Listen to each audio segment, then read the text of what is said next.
আল্লাহর পয়গম্বর সুলাইমান আলাইহিস সালাতু ওয়াস সালাম কয়েকজন সৈনিক পাঠায়া দিলেন এই বুড়া মানুষটারে নিয়ে আসার জন্য।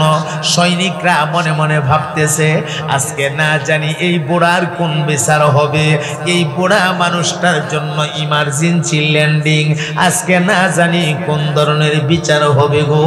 অনেক দিন যাবত আমরা বিচার দেখি না।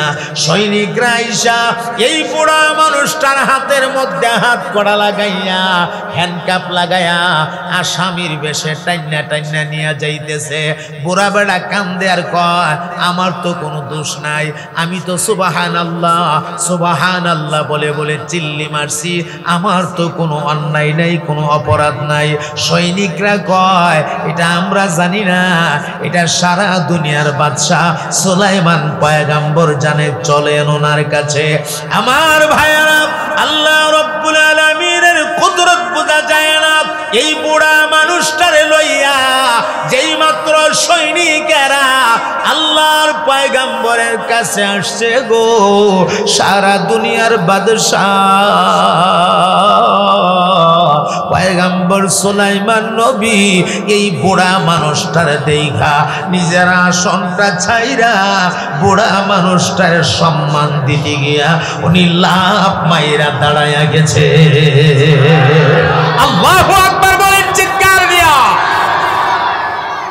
পুরা সিংহাসন হইচই লেগে গেছে, হইচই। বুঝলাম না, একজন আসামির দেখা আস্তা দুনিয়ার বাদশাহ সম্মান দিতে গিয়া দাঁড়ায়া গেল, এটা কেমন কথা? কিছুই তো বুঝলাম না, এটা কোন ধরনের ঘটনা কিছুই তো বুঝলাম না। এমনি পয়গম্বর ডাক দিয়া কয় ওরে সিংহাসনওয়ালারা, ওরে আমার সাথীরা, আমি যা দেখি তোমরা তা দেখো না, কারণ আমার চামড়ার দুইটা চোখ বাদ দিয়া আরো দুইটা চোখ আমারে আল্লাহ দিয়া রাখছে, আধ্যাত্মিক চোখ। এই চোখগুলি দিয়ে আমি যা দেখি গো, তোমরা তা দেখো না।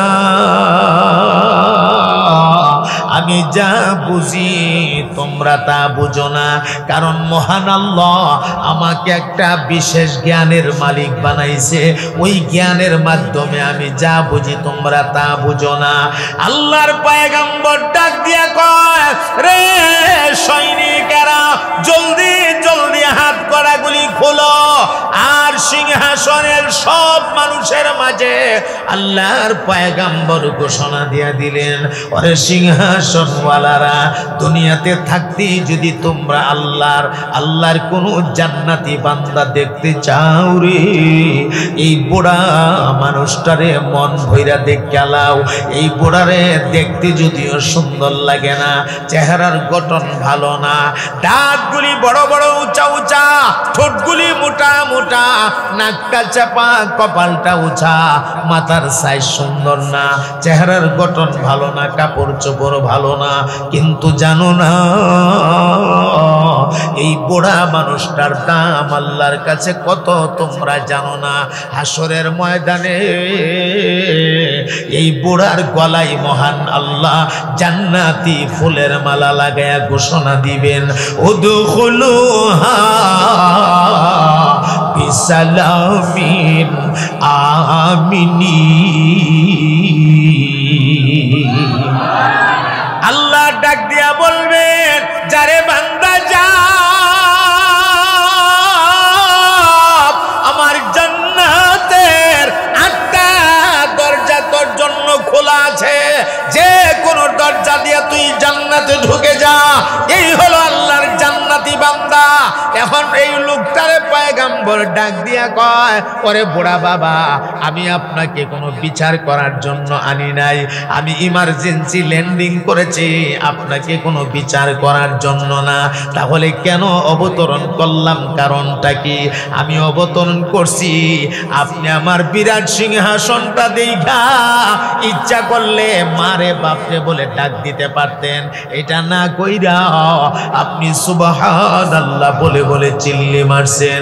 ওরে বাবা, আপনার এক একটা সুবহানাল্লাহর দাম আল্লাহর কাছে আমার সিংহাসনের চাইতেও আরো কোটি গুণ বেশি।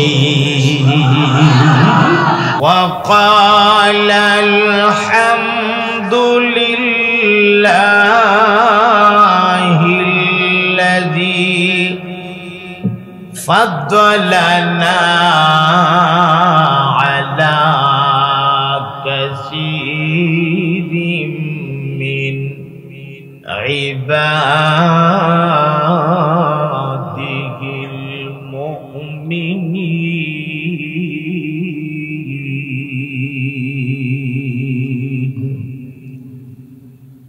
وورث سليمان داود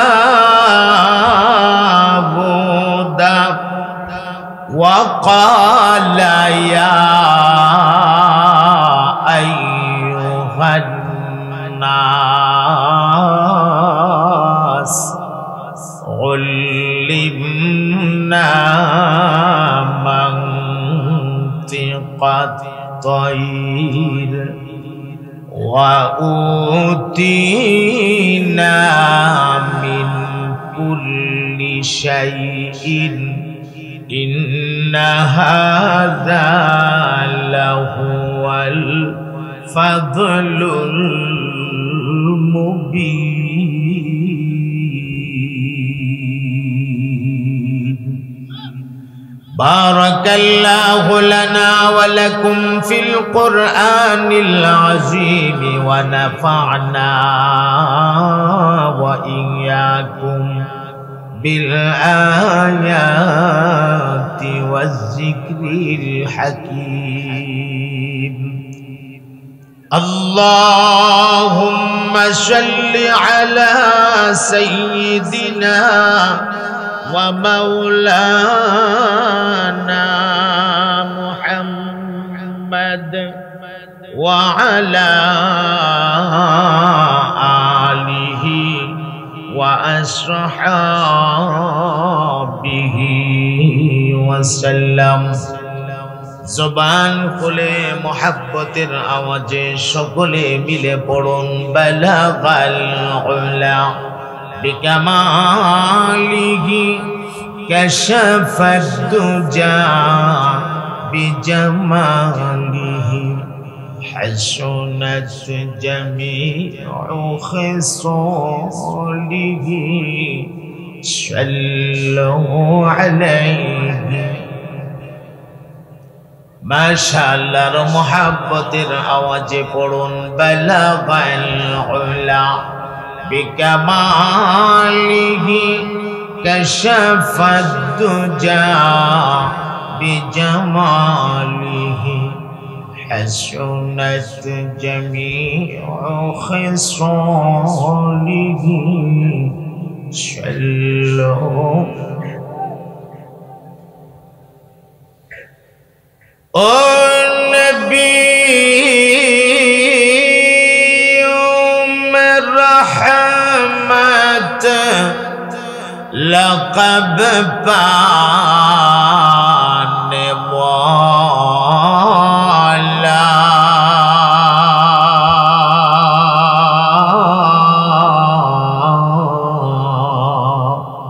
مراد غریبوں کی برلانے والا بلغ العلا بکمالہ کشف الدجا بجمالہ حسنت جميع خصاله صلوا عليه.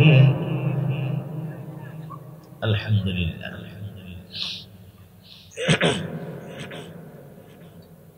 বাইতুল আমান কেন্দ্রীয় জামে মসজিদ ও মদিনাতুল উলুম হাফিজিয়া মাদ্রাসা ও এতিমখানার যৌথ উদ্যোগে আয়োজিত আজকের এই ৭ম বার্ষিক ইসলামী মহাসম্মেলনের ওয়াজিবুল ইহতারাম জনাব সদর ইজলাস উস্তাজুল আসাতিজা আল্লামা জাফর আহমদ সাহেব দামাত বারাকাতুহুম, প্রতিষ্ঠাতা প্রিন্সিপাল জামিয়া কাসিমিয়া মহাখালী TNT বগনী বনানী ঢাকা, সম্মানিত প্রধান অতিথি জনাব আলহাজ মোহাম্মদ মফিজুর রহমান সাহেব, সম্মানিত কাউন্সিলর ও সভাপতি ১৯ নং ওয়ার্ড আওয়ামী লীগ বনানী ঢাকা, সম্মানিত বিশেষ অতিথি হযরত মাওলানা আব্দুস সুবহান সাহেব, সিনিয়র সহ সভাপতি ১৯ নং ওয়ার্ড আওয়ামী লীগ বনানী ঢাকা, এছাড়া উপস্থিত সর্বস্তরের ধর্মপ্রাণ মুসলমান ভাইয়েরা, পর্দার আড়ালে অবস্থানরত পর্দানিসীন মা ও বোনেরা, কালিমাতুশ শুকর আদায় করছি মহান মালিকের শাহী দরবারে, যিনি অত্যন্ত দয়া করে আজকের মুবারক প্রোগ্রামে আমাদেরকে শরীক হওয়ার তৌফিকটুকু ইনায়ত করেছেন। আমরা সেই মহান মালিকের দরবারে বলন্দ আওয়াজে শুকরিয়া পৌঁছাই, একসাথে মহাব্বতের আওয়াজে বলি আলহামদুলিল্লাহ। আমাদের যাদের জবানে আরো শক্তি আছে, সবগুলো শক্তি খরচ কইরা আল্লাহ শুকর আদায় করব। আরেকবার চিল্লায় বলেন আলহামদুলিল্লাহ।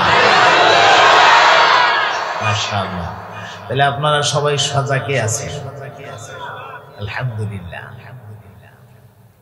আমি কোনো ভূমিকা টমিকা না দিয়া সরাসরি আপনাদেরকে আমার মূল আলোচনাতে নিয়ে যাব ইনশাআল্লাহ। কারণ রাত অনেক হয়ে গেছে, এখন ভূমিকা দিয়ে আপনাদের গুরুত্বপূর্ণ সময় আমি নষ্ট করব না।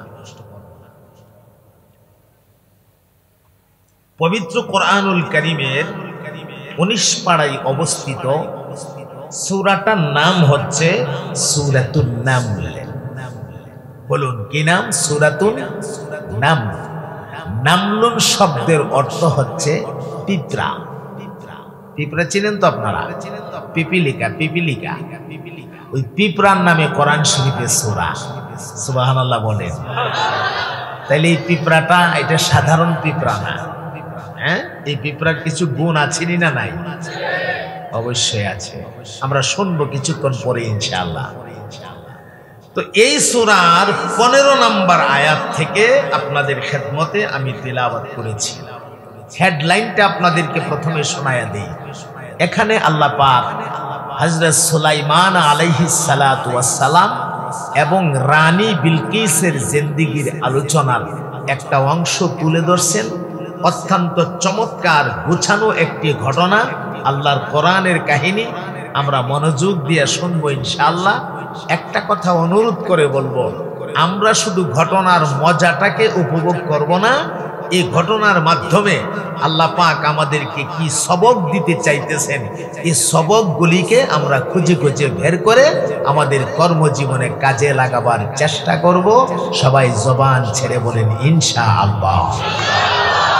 তাহলে আমরা শুরু করে দিই কথা, হ্যাঁ? সবাই আমার সাথে জবান খুলে পড়ুন, আউযু বিল্লাহি মিনাশ শাইতানির রাজীম, বিসমিল্লাহির রাহমানির রাহিম। ওয়ালাকাদ আতাইনা দাউদা ওয়া সুলাইমানা ইলমা। সাদাকাল্লাহুল আযীম। পড়ুন সবাই সাদাকাল্লাহুল আযীম। আল্লাহ তাআলা বলতেছেন, আমি আমার পয়গম্বর দাউদ এবং সুলাইমানকে আমার পক্ষ থেকে দান করেছিলাম ইলম। মনোযোগ আছে তো ইনশাআল্লাহ? আমার আগের ওয়াইজগণ রমজান নিয়া, শবে বরাত নিয়া, মাদ্রাসা শিক্ষার গুরুত্ব, কোরআনের ফাজাইল নিয়া অনেক আলোচনা করেছে, আমি শুনেছি। এই জন্য আমি ভিন্ন একটা বিষয় আপনাদের সামনে তুলে ধরার চেষ্টা করতেছি, খুব মনোযোগ দিয়ে শুনবেন। আল্লাহ বলেন, আমি আমার পয়গম্বর সুলাইমানকে আমার পক্ষ থেকে দান করেছিলাম ইলম। বলেন কি দান করেছিলাম? ইলম। ইলমের বাংলা হইল জ্ঞান। ইলমের বাংলা জ্ঞান। এটা হইল বিশেষ জ্ঞান। এমন একটা জ্ঞান যেই জ্ঞানটা কিতাবে পড়া পাওয়া যায় না। আল্লাহ দয়া করে তার বান্দাদের মধ্য থেকে যারে খুশি তারে দান করে। আর একটু জোরে কন, আর একটু জোরে কন। তাহলে বিশেষ জ্ঞানটা এটা আপনাদেরকে আমি কেমনে বুঝাবো? আমরা এটাকে মাদ্রাসার ভাষায় বলি ইলমে লাদুনি। কি বলি? ইলমে লাদুনি, আল্লাহ প্রদত্ত ইলম। যেই পরিমাণে ইলম কিতাবে পয়রা পাইছে এর চাইতে 1000 গুণ বেশি ইলম আল্লাহ কুদরতি ভাবে তার সিনাতে দান করছে। এটা কুদরতি ইলম। এটা বুঝাবার জন্য আমি ছোট্ট একটা কথা আপনাদের সামনে পেশ করি, খুব সহজে বুঝা যাবে।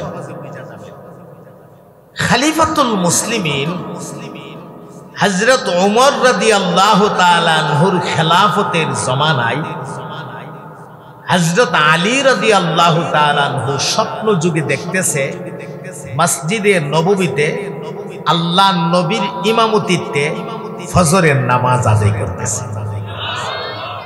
স্বপ্নে না বাস্তবে? বলেন, তখন কি রাসূল আছে দুনিয়ায়? নাই। জমানা কার? কার জমানা? হযরত ওমরের জমানা। মাশাআল্লাহ। মাঝে মাঝে কিছু কথার উত্তর আপনারা দিয়ে না, আর কিছুক্ষণ পর আমি কিন্তু ইন্টারভিউ নেব। আপনারা কতটুকু মনোযোগ দিয়ে শুনছেন আমি কিন্তু জিজ্ঞাসা করব।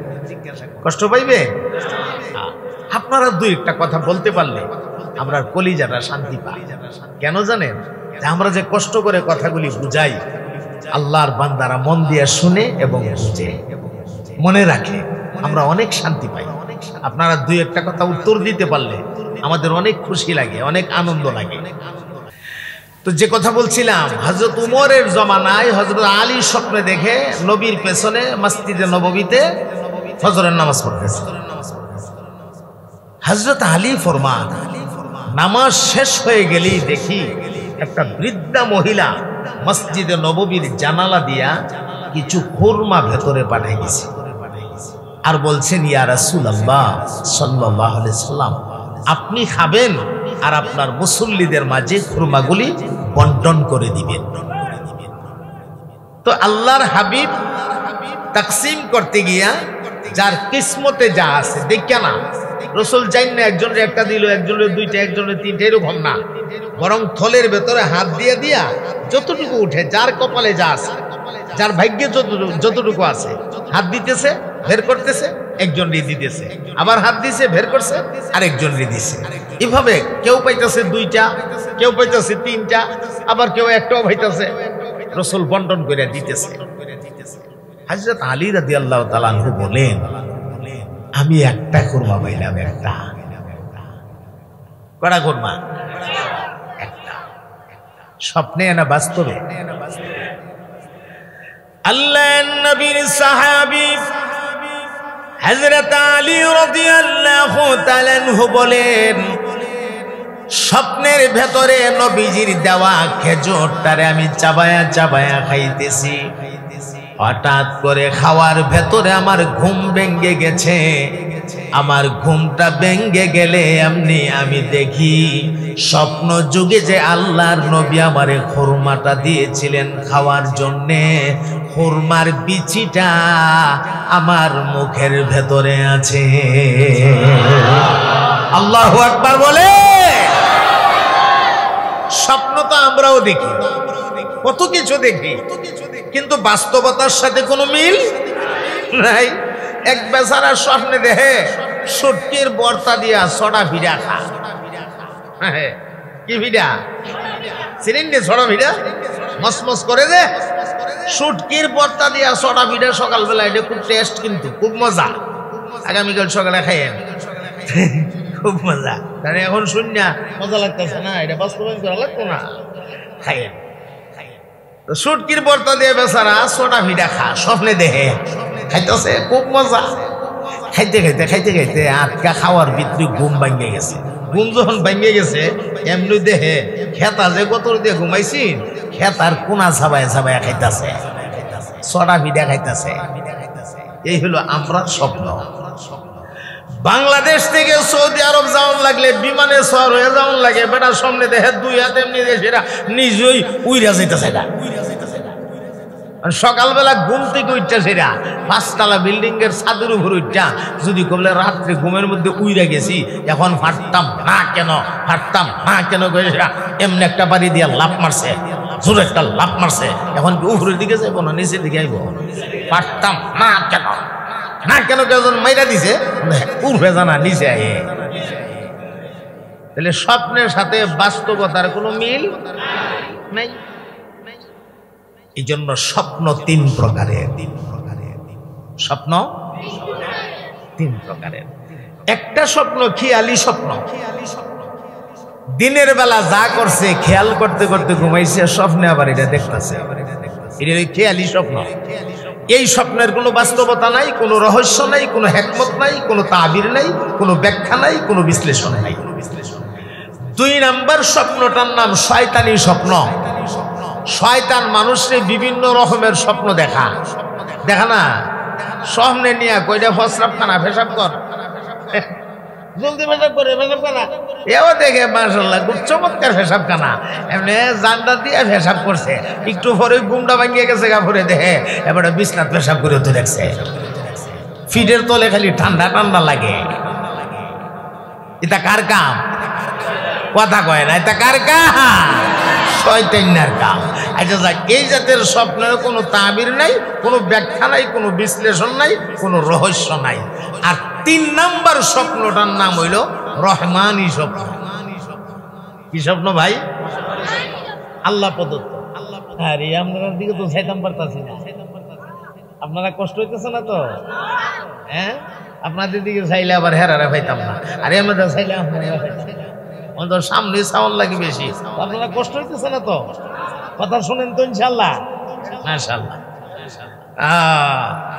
আচ্ছা যাক, এখন 3 নাম্বার স্বপ্নটার নাম রহমানি স্বপ্ন, মানে হইল আল্লাহ প্রদত্ত, আল্লাহ দয়া কইরা যারে খুশি তারে দেখা। হযরত ইব্রাহিম আলাইহিস সালাতু ওয়াস সালাম স্বপ্ন যুগে দেখেছিলেন, ইব্রাহিম দেখেন ইসমাইলকে মিনা বাজারে নিয়ে কোরবানি দিতেছে, কোরবানি কথা কয় না?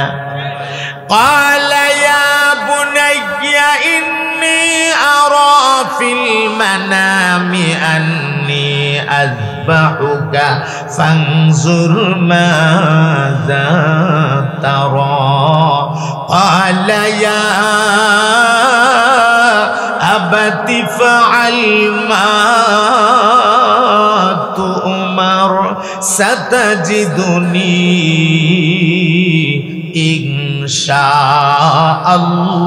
ইনশাআল্লাহু মিনাস সাবিরিন।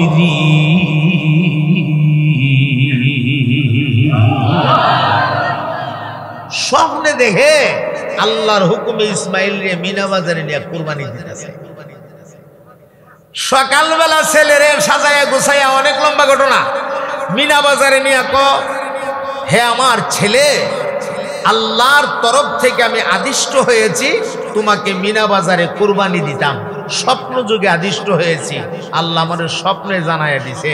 আমরা দেশের ছেলে হইলে কইল মাশাআল্লাহ ভালো একটা স্বপ্ন দেখছেন, আপনি স্বপ্ন দেখেন আমারে জব করেন, আমিও স্বপ্নে দেখছি আপনারও জব করতেছি, কথা কয় না ঠিক কিনা? কিন্তু ইসমাইল আলাইহিস সালাতু ওয়াস সালাম এমন চমৎকার জবাব দিয়েছে, আল্লাহর কাছে এমন পছন্দ লাগছে, হযরত ইসমাইলের উত্তরটাকে আল্লাহ কিয়ামত পর্যন্ত গোটা জাতি মানুষের হেদায়েতের লক্ষ্যে পবিত্র কোরআনে আয়াত বানায়া নাজিল করে দিয়েছে। হযরত ইসমাইল ডাক দিয়ে বললেন, ওগো আমার আব্বা, ইয়া আবাতি ফাআল মা তুমার, ওগো আমার আব্বা, আল্লাহ রাব্বুল আলামিন আপনাকে যা হুকুম করেছে তা আপনি করে ফেলেন, অর্থাৎ আমারে জবাই করে ফেলেন। সাতাজিদুনি ইনশাআল্লাহু মিনাস সাবিরিন।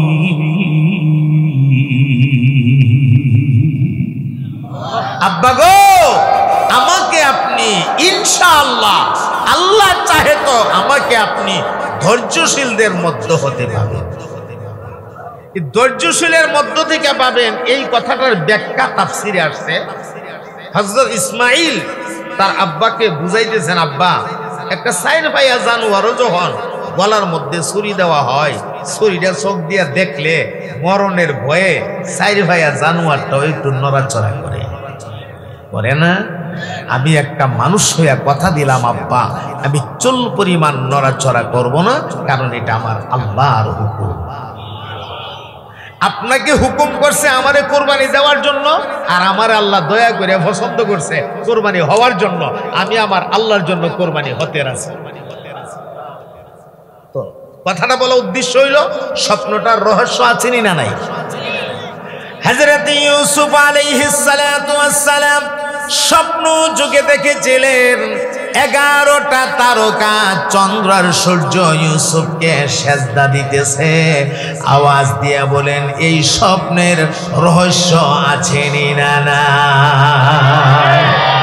তাহলে এগুলির নাম কি স্বপ্ন? রাহমানি স্বপ্ন। এই তোমার সামনে, আপনারা মন দিয়ে শুনতেছেন। এখন আসেন মূল কথাই যায়। আবার আল্লাহ নবীর সাহাবী হযরত আলী রাদিয়াল্লাহু তাআলা আনহু ফরমান, আমার ঘুম ভেঙে গেলে আমি লক্ষ্য করে দেখি খুরমার বিচিটা আমার মুখের ভেতরে আছে। এই পর্যন্ত ছিল আমাদের কথা, ঠিক কিনা? হযরত আলী বলেন, বিচিটাকে আমি বরকতের জন্য পকেটে সেভ করলাম, মসজিদে নববীতে দৌড় দিলাম, হযরত উমরের ইমামতিতে ফজরের নামাজ আদায় করলাম। ফজর আদায়ের পরে দেখি আমার রাতের স্বপ্নের ঘটনার মতো একটা ঘটনা কইটা গেল। একটা বৃদ্ধা মহিলা মসজিদে নববীর জানালা দিয়ে একটা খুরমার পুতলা পাঠাইয়া দিল, আর ডাক দিল, ওগো উমর, আপনি খাবেন এবং আপনার মুসল্লিদের মাঝে বন্টন করে দিবেন।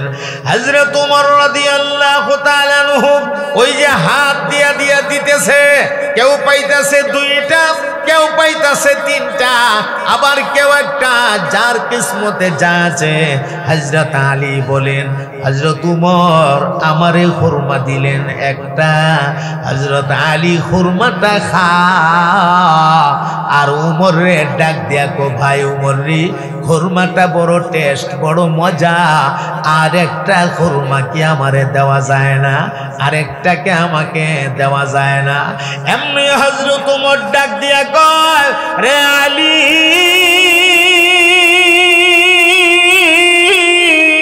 ওই গত রজনীতে ঘুমের ঘরে স্বপ্ন যুগে আল্লাহর হাবিব তোমাকে একটা খুরমা দিয়েছে, এই কারণে আমি উমর তোমার একটা দিলাম। আমার নবী দিছে একটা, আমি উমর তোমারে কেমনে 2টা দে? আল্লাহু আকবার বলে। এখন খেয়াল করেন, স্বপ্নটা দেখছে কে আর স্বপ্নটা নিয়ে কথা বলে কে? স্বপ্ন দেখছে হযরত আলী, কথা কয় হযরত উমরে। হিলা জানলো কেমনে, বুঝলো কেমনে? এই ইলমটার নামই হলো আল্লাহ প্রদত্ত ইলম। এটার নামই কুদরতি ইলম, যে ইলমটা কইরা পাওয়া যায় না। আল্লাহ দয়া কইরা তার বান্দাদের মধ্য থেকে যারে খুশি তারে দান করে। ইলমটা বুঝবার লাগি এখানে ছোট্ট একটা ওয়াজ করলাম। এখন আসেন আমরা সামনের দিকে যাই। আমার মুহতারাম ভাইরা, হযরত সুলাইমান আলাইহিস সালাতু ওয়াস সালাম, ওনাকে আগে আমরা একটু চিনতে হবে। উনি একজন পয়গাম্বর ছিলেন। উনি কি ছিলেন? আরো জোরে বলেন। শুধুই পয়গাম্বর না, উনি সারা দুনিয়ার বাদশা ছিলেন। মাশরিক থেকে মাগরিব, শিমাল থেকে জুনুব, গোটা পৃথিবীর বাদশা। সাধারণ কথা, আচ্ছা, যেহেতু গোটা পৃথিবীর বাদশাহ, গোটা পৃথিবীটা ঘুইরা ঘুইরা দেখা ওনার দায়িত্ব কি দায়িত্ব না? তো কেমনে দেখবো? তখন তো বিমান ছিল না, হেলিকপ্টার ছিল না, রকেট ছিল না, কিচ্ছুই ছিল না। কেমনে যাইব? আল্লাহ তার পয়গম্বরে দয়া কইরা একটা বিমান দান করছিলেন, যেই বিমানটার নাম তখতে সুলাইমানি। বলুন বিমানটার নাম কি? তখতে সুলাইমানি। যেই বিমানটা লম্বা ছিল ২৭ মাইল, কোন কোন রিওয়ায়াতে পাওয়া যায় ২৭.৫ মাইল। সুবহানাল্লাহটা দুর্বল হইছে না? ২৭.৫ মাইল রে কি মনে করছে? ২৭.৫ মাইল লম্বা। মাইল কি গুতাতা দে হইন কোনানো যা ২৭.৫ মাইল। মুগ্ধা কইতে তো সহজ হয়, ২৭.৫ মাইল, ২৭.৫ মাইল, ২৭.৫ মাইল কইতে তো সহজ হয়, কিন্তু এটা চোখটা আদায় একটু দেখেন যা কই। এই ছিল লম্বা। বর্তমান দুনিয়ার বিমান কয় মাইল লম্বা? ১০ মাইল তৈব, ৫ মাইল তৈব। হ্যাঁ, তাহলে ১ মাইল তৈব, ১ মাইল হইতো না, তাহলে আধা মাইল তৈব, আধা মাইল হইতো না। সুবহানাল্লাহ, দেখছেন নি অবস্থা? বিমান লম্বা কয় মাইল? ২৭.৫ মাইল। এই বিমানটা লম্বা যেমন ছিল ২৭.৫ মাইল, বিমানটা ফাঁসও ছিল ২৭.৫ মাইল। আরো জোরে, আরো জোরে, জোরছে বলো, জোর হলো না। হুঙ্গাওরা মানুষ হলে আমি কথা কইতে না, আমারে বুড়া মনে হইতাছে। বুড়াও হইল ইয়াং বুড়া, ইয়াং বুড়া। তাফসীর কারকগণ লেখেন এই বিমানটা ১ মাইল মোটা ছিল, মোটা পুরোটা মোটাটা ছিল ১ মাইল। ১ মাইলের মধ্যে অর্ধেকটা নিচের অর্ধেকটা রূপা, উপরের অর্ধেকটা স্বর্ণ।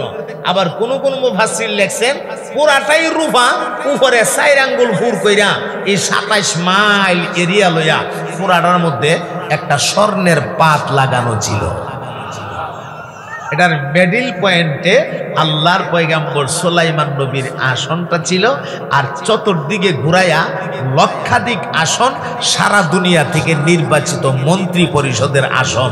এই বিশাল বিমানটা লইয়া আল্লাহর পয়গম্বর জমিন থেকে ৯ মাইল উপর দিয়া চলতেন। ভাবতেছেন আমার ভাইয়ারা, আল্লাহর পয়গম্বরের বিমান আর বর্তমান দুনিয়ার বিমানের মধ্যে অনেক পার্থক্য আছে। আমি দুই একটা পার্থক্য আপনাদেরকে শোনাই বুঝবার জন্য। বর্তমান পৃথিবীর বিমান, এটা যত দামি বিমানই হোক না কেন, তেল মোবিল ছাড়া চলে না। উন্নত মানের তেল লাগে, উন্নত মানের অকটেন লাগে। অকটেন ছাড়া, উন্নত মানের অকটেন ছাড়া, সহজ করে যদি বলি তেল ছাড়া চলে না। কথা কয় না? তেল ছাড়া চলে। পর্যাপ্ত পরিমাণে ফয়েল লইয়া বিমানটা আকাশের মধ্যে ফ্লাই করে। আমার মুহতারাম ভাইয়ারা, লেকিন পয়গম্বর সুলাইমান নবীর এত বড় বিমান, এই বিমান চালানির জন্য ১ ছটা তেলের প্রয়োজনও ছিল না। ২ নাম্বার হলো বর্তমান দুনিয়ার বিমান, এটাকে চালানোর জন্য পাইলট লাগে। পাইলট, বিমান যারা চালায় তারা কি কয়? পাইলট। পাইলটও একজন না, এক একটা বিমানের ডাবল পাইলট, ২ জন পাইলট। কারণ আল্লাহ না করুন বিমানটা উপরে ফ্লাই করার পরে সেখানে যদি একজনের কোনো অসুবিধা হয়ে যা, হতেও তো পারে, কারণ আজরাইল তো এই জায়গাও চিনে। কথা বলা না, এখানে মনে আজরাইল যেতে তো না। আল্লাহ না করুন একজন পাইলটের যদি কোনো অসুবিধা হয়ে যায়, আরেকজন পাইলট যেন বিমানটারে কন্ট্রোল করে নিয়ে ল্যান্ড করতে পারে। যাত্রীদেরকে যেন হেফাজত করতে পারে, ডাবল পাইলট লাগে। কিন্তু এত বড় বিমান, পয়গম্বরের বিমান, এই বিমান চালানোর জন্য আলাদা কোনো পাইলটের প্রয়োজন ছিল না। উনি নিজেই পাইলট, উনি নিজেই পাইলট, যা কইতো বিমানে তাই শুনতো। 3 নাম্বার বৈশিষ্ট্য, বর্তমান পৃথিবীর বিমান ইচ্ছা করলেই যেখানে খুশি সেখানে ল্যান্ড করতে পারবে না। ইচ্ছা করলে আপনাদের বনানীতে অথবা গুলশানে বিমান ল্যান্ড করা সম্ভব না, কারণ বিমান ল্যান্ড করার জন্য এয়ারপোর্ট লাগে, বিমান বন্দর লাগে, আবার বিমান বন্দরে একটা রানওয়ে লাগে, রানওয়ে একটা স্পেশাল একটা রুট লাগে, যেই রুটের মধ্যে রান নিয়ে বিমানটা ফ্লাই করে, আবার যেই রুটটার মধ্যে বিমানটা ল্যান্ড করে। এক কথায় বিমান বন্দর ছাড়া বিমান লামানি যায় না। কিন্তু পয়গম্বর সুলাইমান নবীর বিমান ইচ্ছা করলে পাহাড়ের টিলার উপরে লামায়া দিতে পারতেন, ইচ্ছা করলে মরুভূমির বালির উপরে লামায়া দিতে পারতেন, ইচ্ছা করলে এত বড় বিশাল বিমান পানির উপরে অবতরণ করতে পারতে। আল্লাহু আকবার বলে। এ হলো পয়গম্বরের বিমান। আমার ভাইরা, এত বড় বাদশাহী শুধু মানুষের বাদশা ছিলেন না, তিনি জিন্নাতদেরও বাদশা ছিলেন, এমনকি আসমানে উড়ন্ত পাখিদেরও বাদশা ছিলেন।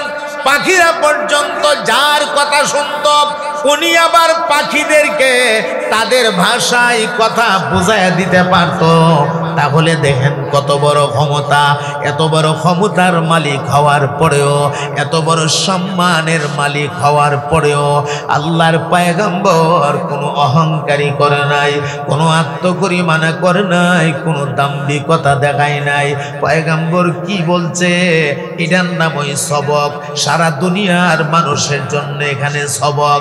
পয়গম্বর ডাক দিয়া কয়, ওয়াকালাল হামদুলিল্লাহিল্লাযী ফাদ্দালানা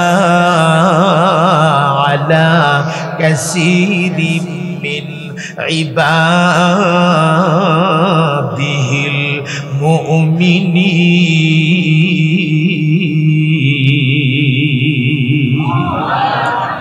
আল্লাহর পয়গম্বর ডাক দিয়া কয়, আলহামদুলিল্লাহ,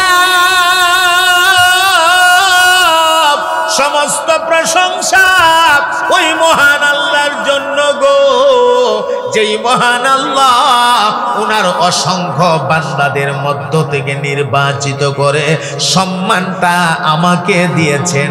সেই আল্লাহর জন্য সমস্ত প্রশংসা। ইচ্ছা করলে এই সম্মানটা আল্লাহ আমারে না দিয়া আরেকজনেরও দিতে পারতে। কি বলেন, পারতেন কি পারতেন না? এখানে আমাদের জন্য সবক। হে পৃথিবীর মানুষ, তোমাদের যাকে যেইভাবে নিয়ামত দেওয়া হয়েছে, আপন আপন জায়গা থেকে এই নিয়ামতের শুকর তুমি আদায় করো। আপনি হয়তো বলতে পারেন তিনি অনেক বড় বাদশা ছিলেন তাই তিনি শুকরিয়া আদায় করছে। আমার কি আছে? আমার আল্লাহ কি দিছে? আল্লাহ আপনারে কি না দিছে? হ্যাঁ, আপনার দেহটার মধ্যে একটু আপনি হিসাব মিলাইয়া দেখেন না, আল্লাহ কত কোটি কোটি টাকার সম্পদ আপনার দেহটার মধ্যে দিয়ে রাখছে। সুবহানাল্লাহ বলতে ইচ্ছে করে না? আপনার দুইটা চোখ থাকার কারণে আমাকে দেখতেছেন, আমার দুইটা চোখ থাকার কারণে আপনাকে দেখতেছি। দুইটা চোখ নাই পৃথিবীতে এমন মানুষ নাই? আহারে, মার পেট থেকে জন্ম নিয়েছে, চোখ দুইটা নাই। বেচারা দুনিয়াতে আইসা আব্বাকে দেখতে পারলো না, আম্মাকে দেখতে পারলো না। বেচারা মার কুলে, লেকিন মারে দেখে না। বেচারা আস্তে আস্তে বড় হইল, বিয়ে শাদী করলো, নিজের বিবিটারে দেখে না। ছেলে মেয়ে হলো, নিজের বাচ্চাদেরকে দেখে না। বাচ্চাদের আওয়াজটা শুনে আব্বা আব্বা বলে ডাকে, কিন্তু বাচ্চাদেরকে দেখতে পারে না। একবার কি তিনি বাচ্চাদেরকে দেখতে মনে চায় না? কি মনে চায় না? আরে বেচারা তো দেখতে পারে না। তাহলে বলেন কুদরত কার? এই যে দুইটা চোখ আমাকে আল্লাহ দিয়েছেন নিয়ামত, এই চোখ দুইটা নিয়ামতকে আপনি কি ছোট করে দেখার কোনো কারণ আছে? ছোট করে দেখা যাবে? সুবহানাল্লাহ। এরপরে এখানে দেখেন আল্লাহর কত বড় কুদরত, খুব কান লাগান।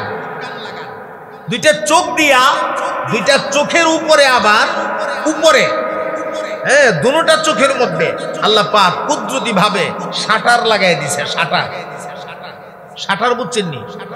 উপরে উপরে শাটার, এখানেও শাটার আছে, আসেনি শাটার? আপনার দোকানের শাটার উড়াইবার সময় কের কের, লাগাইবার সময় গুর কের গুর। তার দুই চোখের উপরে যে আল্লাহ দুইটা শাটার দিয়া রাখছে, এই দুইটা শাটার তো মুহূর্তে মুহূর্তে উঠতাছে নামতাছে, উঠতাছে নামতাছে, উঠতাছে নামতাছে, আওয়াজও নেই। মানে যদি উঠবার সময় কট্টার, নামবার সময় কেট্টার কট্টার কেট্টার কট্টার কেট্টার, তখন অবস্থাটা কি হলো? সুবহানাল্লাহ। একটা বিরক্তি লাগলো না? একটা শব্দ করে কট্টর কট্টর কট্টর কট্টর করে বিনা শব্দে শাটার উঠতাছে লামতাছে, উঠতাছে লামতাছে। চিল্লায় বলেন কার হুকুমে? আরো জোরে বলতে হবে কার হুকুমে? সুবহানাল্লাহ। আল্লাহ রাব্বুল আলামিন বলেন, রে বান্দা, এই তুই মনোযোগ দিয়ে একটু ভাব, ভাইবা দেখ। তোর দুইটা চোখ দিলাম, আবার দেখবেন দুইটা চোখের মধ্যে আল্লাহ এক জাতীয় পিছলা তরল পানি দিয়া দিছে। পানিটা কেন দিলেন আল্লাহ? আল্লাহ গো বান্দারে, রাস্তাঘাটে তুই তাকায়া তাকায়া হাঁটবে, চলবে, চোখে মালুম আসবে না এমন সূক্ষ্ম সূক্ষ্ম ধুলি বালুর কণাগুলি তোর চোখের ভেতরে ডুববে। চোখের ভেতরে ডুইকা তোর চোখটা জাম হয়ে যাবে, জাম। তোর দৃষ্টির মধ্যে ছাউনি পড়তে পারে, দৃষ্টির মধ্যে বাধা পড়তে পারে। এই কারণে আমি মহান আল্লাহ তোর চোখের ভেতরে পিছলা তরল পানি দিয়া দিলাম, আর উপরে দুইটা শাটার লাগায়া দিলাম। মুহূর্তে মুহূর্তে শাটার দুইটা বাইরে বাইরে তোর চোখ দুইটারে ক্লিন করে রাখতেছে। আল্লাহু আকবার বলে। কি কুদরত দেখছেন? আবার পানিও বেশি বাইরো না। এটা যদি বেশি পানি বাইরিত, এমেদা বায়া বায়া ভরলো, এমেদা বায়া বায়া ভরলো, ওনার গল যদি পানি এমেদা বায়া গালি পড়তোই 24 ঘন্টা, তাহলে গাও হয়ে গেল। গাও কথা কয় না, হইল না? এমন কুদরতি ভাবে আল্লাহ এমন ভাবে দিছে, এটা আবার আটকায়া রাখতেও কোনো কষ্ট হয় না। এমন না যে ফানি শহরের ভিতরে টল টল টল টল করতেছে, এটা আটকায়া রাখতে কষ্ট, আবার নিয়ে ফইরা জায়গা দইরা আটকায়াও রাখান লাগে না। এটা কুদরতি পানি আল্লাহ দিতেছে, আর সাঁটারে বাইরেতেছে বাইরেতেছে, বাইরে বাইরে চোখগুলিরে পরিষ্কার করে করে রাখতেছে। কেমনে আল্লাহ শুকুর আদায় করবে? আচ্ছা, সব দেখানোর মতো সুযোগ নাই, দুই একটা দেখাইয়া দেই। আরেকটু নিচে লাইমা দেখেন, এখানে একটা মিটার দেখছেন নি? মিটারটা, এই মিটারটার নাম কি? আরো জুড়ে কিসের তারা দেখছেন নি? ওই যে এটা আমার ইসকানো, যে এটার নাম কি থাকো না? সবাই কলা নাক, নাক, কারণ হেরা দেখতেছে না। নাক, এটা একটা মিটার। এটার কাছে আনলেই বোঝা যায় এটা সুগ্রাণ না দুর্গন্ধ। কেমন কুদরতি মিটার আল্লাহ লাগাই দিছে নাকের কাছে না নিয়া। একটা আমাদের এই যে আতর মেসালান ধরেন দৃষ্টান্ত স্বরূপ, নাকও না নিয়া নাক দিয়া গ্রান না, নাকর টিপটা ধৈরা ফেরা। এটা যদি বলে কেল্লাটাও সবচেয়ে দামি জিনিস, এটার ভিতরে ব্রেইন আছে, নাকর টিপটা ধৈরা 1 কেজি আতর যদি কেল্লার ডাইলা দেয়, কই তার বলেন এটা কোন জাতের গ্রান? সম্ভব?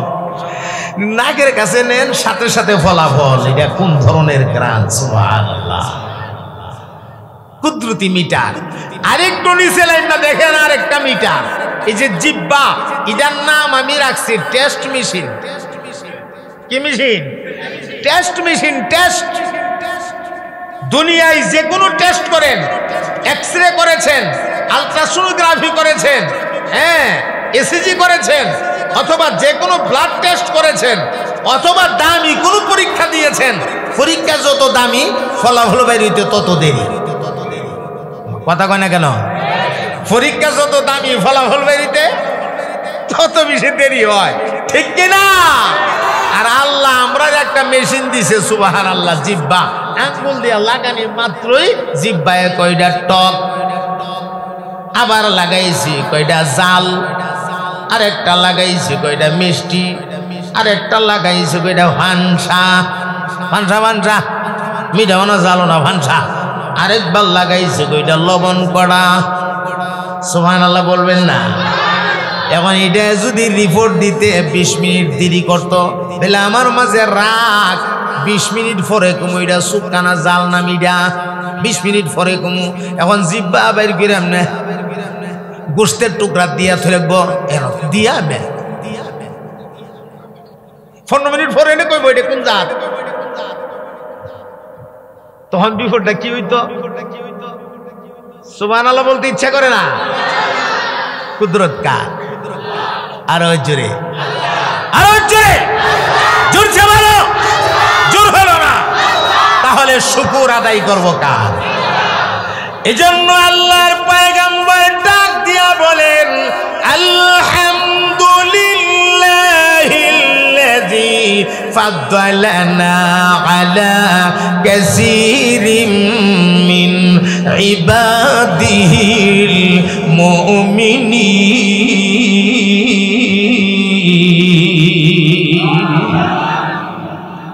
আমার ভাইয়েরা, পয়গম্বর আল্লাহ শুকর আদায় করেছে, আমরাও শুকর আদায় করবো কার? এখন আসেন সামনের দিকে নিয়ে যাই। কয়টা বাজে সারি জানি না, কয়টা বাজে সারি জানি না, আসেননি আমার সাথে? বলেন ইনশাআল্লাহ, এটা দেখা যাইব। এখন পয়গম্বর আসমান দিয়ে যে চলতেন, চলার পথে সর্বমোট পুরা জিন্দিগির ভিতরে সর্বমোট 3টা ঘটনা ঘটছিল। বলেন কয়টা ঘটনা? 3টা ঘটনা ঘটছিল। এই 3 ঘটনার মধ্যে একটা ঘটনা আছে তাফসীরের ভেতরে, আর 2টা ঘটনা আল্লাহ নিজে স্বয়ং পবিত্র কোরআনে বর্ণনা করছে। তাহলে ঘটনা কয়টা? ধারাবাহিকতা রক্ষা করার স্বার্থে আমিও প্রথমে তাফসীরেরটা শোনাই, এর উপরে কোরআন শরীফের 2টা শোনাবো ইনশাআল্লাহ। এখন শুনেন, পরীক্ষা শুরু হইতাছে, আপনারা কেউ কইেন না, যারে জিগামো উনি কইব। কারে যে জিগাইতাম, এই বেটা উড়ুক রে, পরীক্ষা কিন্তু তোমার লইলাম, বসাও কইটা না। আচ্ছা পরীক্ষাটা কারে ছোট্ট একটা মানুষ, তোমারও লিতাম। আচ্ছা হাত দেখাইছে। আচ্ছা তুমি কইছেন সুলাইমান নবীর বিমানটা কয় মাইল উপর দিয়ে যাইতো? না, লম্বা না, 27 মাইল যাইতো, কয় মাইল উঠে না, বুঝলে লাইছ? আচ্ছা যাক, তোমার পরীক্ষা তুমি পারছো না। এখন আরেকটা পরীক্ষা বড় মানুষের লইতাম না, ছোট বেড়েন তিন মন্দা হুমতাছে দেখি বয়স হয়েছে, ওই যে ছাত্র তুমি কৌছেন কয় মাইল উঠে যাইতো? আরে বুঝলে লাইছ? আচ্ছা আবার কইলে মন থাকবো নি, আবার কইলে মনে থাকবো নি, বলো ইনশাআল্লাহ। আচ্ছা সবাই বলেন কয় মাইল? শুনছ কয় মাইল? 9 মাইল। মাশাআল্লাহ। তো পয়গম্বর 9 মাইল উপর দিয়া যা। মরুভূমির মধ্যে এক বুড়া বেড়া কাজ করে, মুরব্বী মানুষ, একদম লেবরা সেবরা দহে দেখা যা। বুড়া মানুষ তো বুড়া মানুষ হয়, আর গ্রামগঞ্জের মানুষ তো এমন স্বাভাবিক লেবাস টেবাস থাকে। তো বেচারা দেখতে সুন্দর না, চেহারার কাটিং বালানা, ঠোঁট মোড়া মোড়া, দাঁত বড় বড়, কপালটা উঁচা, নাকটা সেপটা, মাথার চুলগুলি কুকরানো, দেখতে বেশি জুইতেন না, বেড়ো হয়ে লাগে। কিন্তু ওইলি কি হইব, এই বেড়া আল্লাহর কাছে এমন দামি হয়ে গেছে, ও আল্লাহরে আল্লাহ কয়া ডাক দেওয়া মাত্রই আল্লাহ কয়া লাব্বাইকা ইয়া আবদি। চিন্তা করছে? এই বুড়া বেড়া মরুভূমির মধ্যে কাজ করে, আটকা দেখে সুলাইমান নবী বিমান লইয়া যাইতাছে। এই বিশাল বিমান উড়িয়া যাইতাছে, এমনি উপরের দিকে ছায়া বাড়া শুরু করছে। সুবহানাল্লাহ, সুবহানাল্লাহ, সুবহানাল্লাহ, সুবহানাল্লাহ, সুবহানাল্লাহ। ভালো কথা কইছে না? কথা কয় না, ভালো কথা কইছে না? আমরা হইলে গেলাম, ও বাবা বাবা রে, এত বড় বিমান লইয়া কেমনে জাগারি, ও বাবা বাবা রে, ইটার ভিতরে বেলে আবার ইঞ্জিনও নাই রে, ও বাবা রে, আবার বেলে ফাইলও নাই রে, ও মায়ু গো, ইটা লইয়া কেমনে জাগা গো। মারে আর বাপরে ডাকলাম, বেটা কারে ডাহে, বেটা কি কইছে? হ্যাঁ, আশ্চর্যজনক কোনো কিছু শুনলে অথবা আশ্চর্যজনক কোনো কিছু দেখলে মারে বাপরে না ডেকিয়া সুবহানাল্লাহ বলে চিল্লি দিতে হবে। এই সবক আল্লাহ আমারে শিখাইছে, ঠিক কিনা? কোথায় শিখাইছে খেয়াল করেন। সুবহানাল্লাযী আসরা বিআবদিহি লাইলাম মিনাল মাসজিদিল হারাম ইলাল মাসজিদিল আকসা আল্লাযী বারাকনা হাওলাহু লিনুরিয়াহু মিন আয়াতিনা ইন্নাহু হুয়াস সামিউল বাসীর।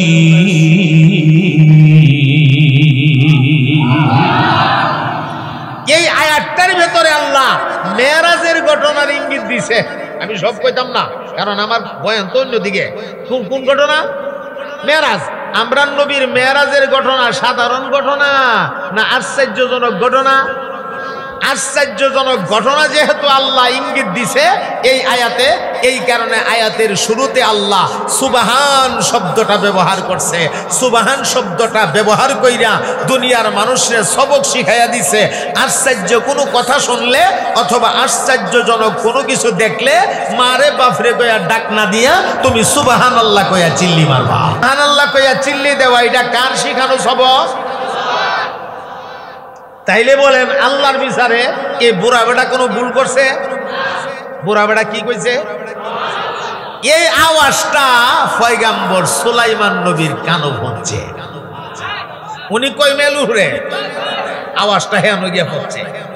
পয়গাম্বর সাথে সাথে বিমান রে অর্ডার দিছে, এ বিমান জমিনে ল্যান্ড কর, তাড়াতাড়ি লাম। যেই খালি কইছে জমিনে অবতরণ কর, এমনি বিদ্যুৎ গতিতে বিমান নিচের দিকে নামতাছে। বিমান যখন নিচের দিকে নামা শুরু হয়েছে, এখন বুড়া বেড়া কান্দে আর গো, আল্লাহ আল্লাহ আমি তো কোনো খারাপ কথা কইছি না, আপনার পয়গাম্বর রাগ করলো কেন আল্লাহ? সারা দুনিয়ার বাদশা রাগ করলো কেন আল্লাহ? আমি তো বালা কথাই কইছি, আমি যে সুবহানাল্লাহ কইছি আল্লাহ, আমি তো অন্য অবস্থা কইছি না গো আল্লাহ। এখন আমার কি উপায় হইব গো আল্লাহ? বাঁচার তো ভত নাই, যেভাবে নামতাছে আয়েশারা আমার মাথাত লাগবো, লাগিয়ে সাল্লিত তো শেষ আমার জিন্দগি ইহানই তামা। আল্লাহ গো আমি কি করুম এখন? আমি কোন দিকে যাবো? মানুষের মরণের আগে ওগুলা সাইড হইল তো দে, কথা কয় না। তখন জান্ডা বাসে লাগিয়া একবার দৌড় মারে ডাইনে, একবার দৌড় মারে বামে, একবার দৌড় মারে সামনে, দৌড়দৌড়ি করতেছে। এখন দৌড় দিয়া যাইব কয় মাইল? উপরে মাইল তো 27টা, উপরে মাইল করা। এই মাইকের গুড়ার দৌড়ো না, তোমরা ডেকাই রাগ গাই লইতেছ। এই আবুদ্দার একটু দূরে নেন, তুমি একটু দূরে থাকো। ডেকা দিয়ে ডেকে আগ গাই লইছ, আর একটু আগ গেলে আমার মুখ দামাইব। আরে যাও, আমি যেন রাখছিলাম এখানো নাই, একটু আগে গেছে গা, এ বয়ে বয়ে কাম করতেছে। আচ্ছা যাক, হেরা হইলো আমরা লাগি রহমত। ছোট বাচ্চারা এরা বেগুনা, এরা রুসিলে আল্লাহ আমরা মাফ করবো, ঠিক না? এরা ভুল করলেও ভুল না। এরা মসজিদ এলে জায়গা দিবেন। অনেকে মসজিদও বাচ্চা নিতে চায় না, বাচ্চা আনতে নিষেধ করে। চাইেন সাবধানে, ভুল করেন না। বাচ্চারা এরাই তো পরবর্তীতে এই মসজিদের মুসল্লি, কথা কন না কেন? তাহলে এখন থেকে তারা নামাজ শিখাইতে হবে, নামাজ বুঝাইতে হবে, এবং এটাই যে মুসলমানের কাজ, এই বুঝ বাচ্চারে দিতে হবে। এখন বাচ্চাদেরকে আদর করবেন, ধর্মীয় কাজে বাচ্চাদেরকে জড়ায় রাখবেন, বলেন ইনশাআল্লাহ। আচ্ছা এখন আসেন তো, বেচারা তো এই করতেছে দৌড় মারে। এক পর্যায়ে বাপটা বেশি বালা দেখি না, শেষ হইতো আর কি করুন, দৌড়দৌড়ি করে লাভ নাই।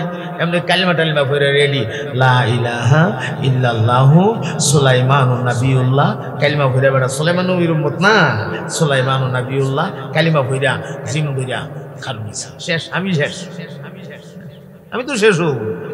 খারুইছে, চোখ বন্ধ করে যে খারুইছে, এখন পর্যন্ত লাগে না মাথা। বলো না কি রে, মাথাত লাগে না কে রে? সুবহানাল্লাহ কোন? মাথাত লাগে না কে রে? না ফিরে গেছে গা? ফিরে গেল গো নাকি? আচ্ছা দিয়েছেন চোখটা খুললা, এমনি টান্দা চোখটা খুলছে, চোখটা খুললা তাকাইয়া দেখে বিমান গেছে না, বিমান লামছে ঠিক হয়, আর এই বুড়া বেড়া বিমানের কিনারাত দাঁড়াই নিছে। আর জোরে কান সুবহানাল্লাহ। আল্লাহর পয়গম্বর সুলাইমান আলাইহিস সালাতু ওয়াস সালাম কয়েকজন সৈনিক পাঠায়া দিলেন এই বুড়া মানুষটারে নিয়ে আসার জন্য। সৈনিকরা মনে মনে ভাবতেছে আজকে না জানি এই বুড়ার কোন বিচার হবে, এই বুড়া মানুষটার জন্য ইমার্জেন্সি ল্যান্ডিং, আজকে না জানি কোন ধরনের বিচার হবে গো। অনেক দিন যাবত আমরা বিচার দেখি না। সৈনিকরা আইসা এই বুড়া মানুষটার হাতের মধ্যে হাত কড়া লাগাইয়া, হ্যান্ডকাপ লাগাইয়া আসামির বেশে টাইনা টাইনা নিয়ে যাইতেছে। বুড়া বেড়া কান্দে আর কয় আমার তো কোনো দোষ নাই, আমি তো সুবহানাল্লাহ সুবহানাল্লাহ বলে বলে চিল্লি মারছি, আমার তো কোনো অন্যায় নাই, কোনো অপরাধ নাই। সৈনিকরা কয় এটা আমরা জানি না, এটা সারা দুনিয়ার বাদশা সুলাইমান পয়গম্বর জানে, চলেন ওনার কাছে। আমার ভাইয়ারা, আল্লাহ রব্বুল আলামিনের কুদরত বোঝা যায় না। এই বুড়া মানুষটারে লইয়া যেই মাত্র সৈনিকেরা আল্লাহর পয়গম্বরের কাছে আসছে গো, সারা দুনিয়ার বাদশাহ পয়গম্বর সুলাইমান নবী এই বুড়া মানুষটার দেখা নিজের আসনটা ছাইরা বুড়া মানুষটার সম্মান দিতে গিয়া উনি লাফ মাইরা দাঁড়ায়া গেছে।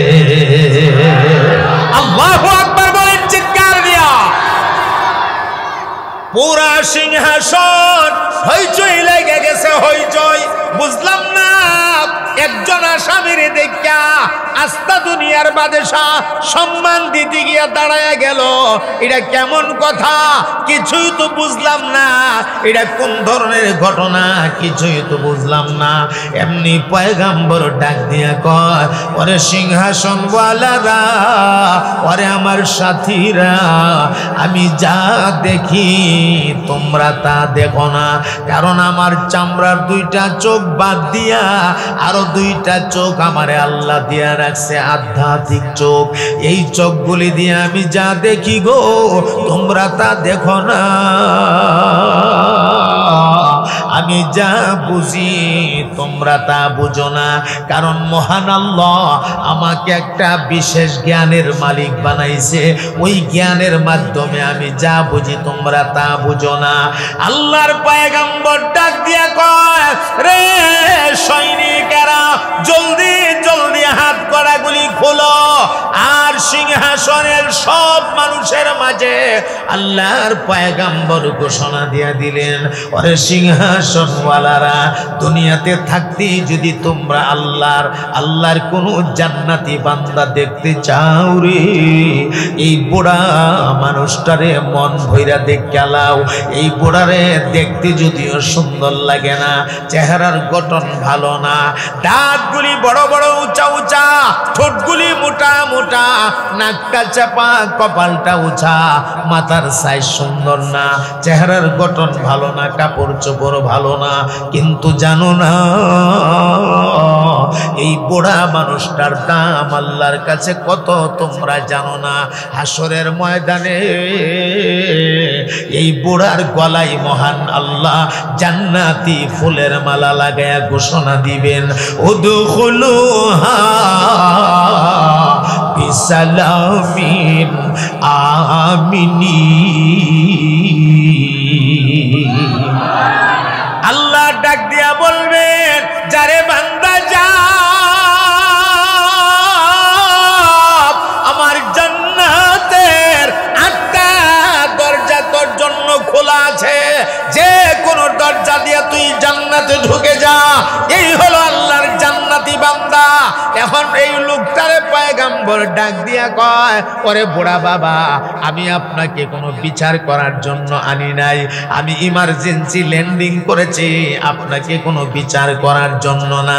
তাহলে কেন অবতরণ করলাম, কারণটা কি? আমি অবতরণ করছি আপনি আমার বিরাট সিংহাসনটা দেখা ইচ্ছা করলে মারে বাপরে বলে ডাক দিতে পারতেন। এটা না কইরা আপনি সুবহানাল্লাহ বলে বলে চিল্লি মারছেন। ওরে বাবা, আপনার এক একটা সুবহানাল্লাহর দাম আল্লাহর কাছে আমার সিংহাসনের চাইতেও আরো কোটি গুণ বেশি। আপনাকে এই সুসংবাদটা দেওয়ার জন্য আমি অবতরণ হয়েছি। হে আল্লাহর বান্দা, আমি যখন আপনারে আমার সিংহাসন উঠাইয়াই ফেলছি আর লামাইলাম না, আপনি আমার সিংহাসনে থাকবেন, ইবাদত করবেন। এখন রাখবো যে একটা পদ দিয়ে তো রাখন দরকার, সম্মানের একটা পদ দেওয়ার দরকার। কি পদ দিতাম আপনি রে? ভাইবা টেব্বা চিন্তা কইরা কয়, আপনার নাম হইল আপনি সুবহানাল্লাহ মন্ত্রী। কি মন্ত্রী? আপনি সুবহানাল্লাহ মন্ত্রী। মন্ত্রীর নাম ওই সুবহানাল্লাহ মন্ত্রী। আল্লাহু আকবার বলবেন না?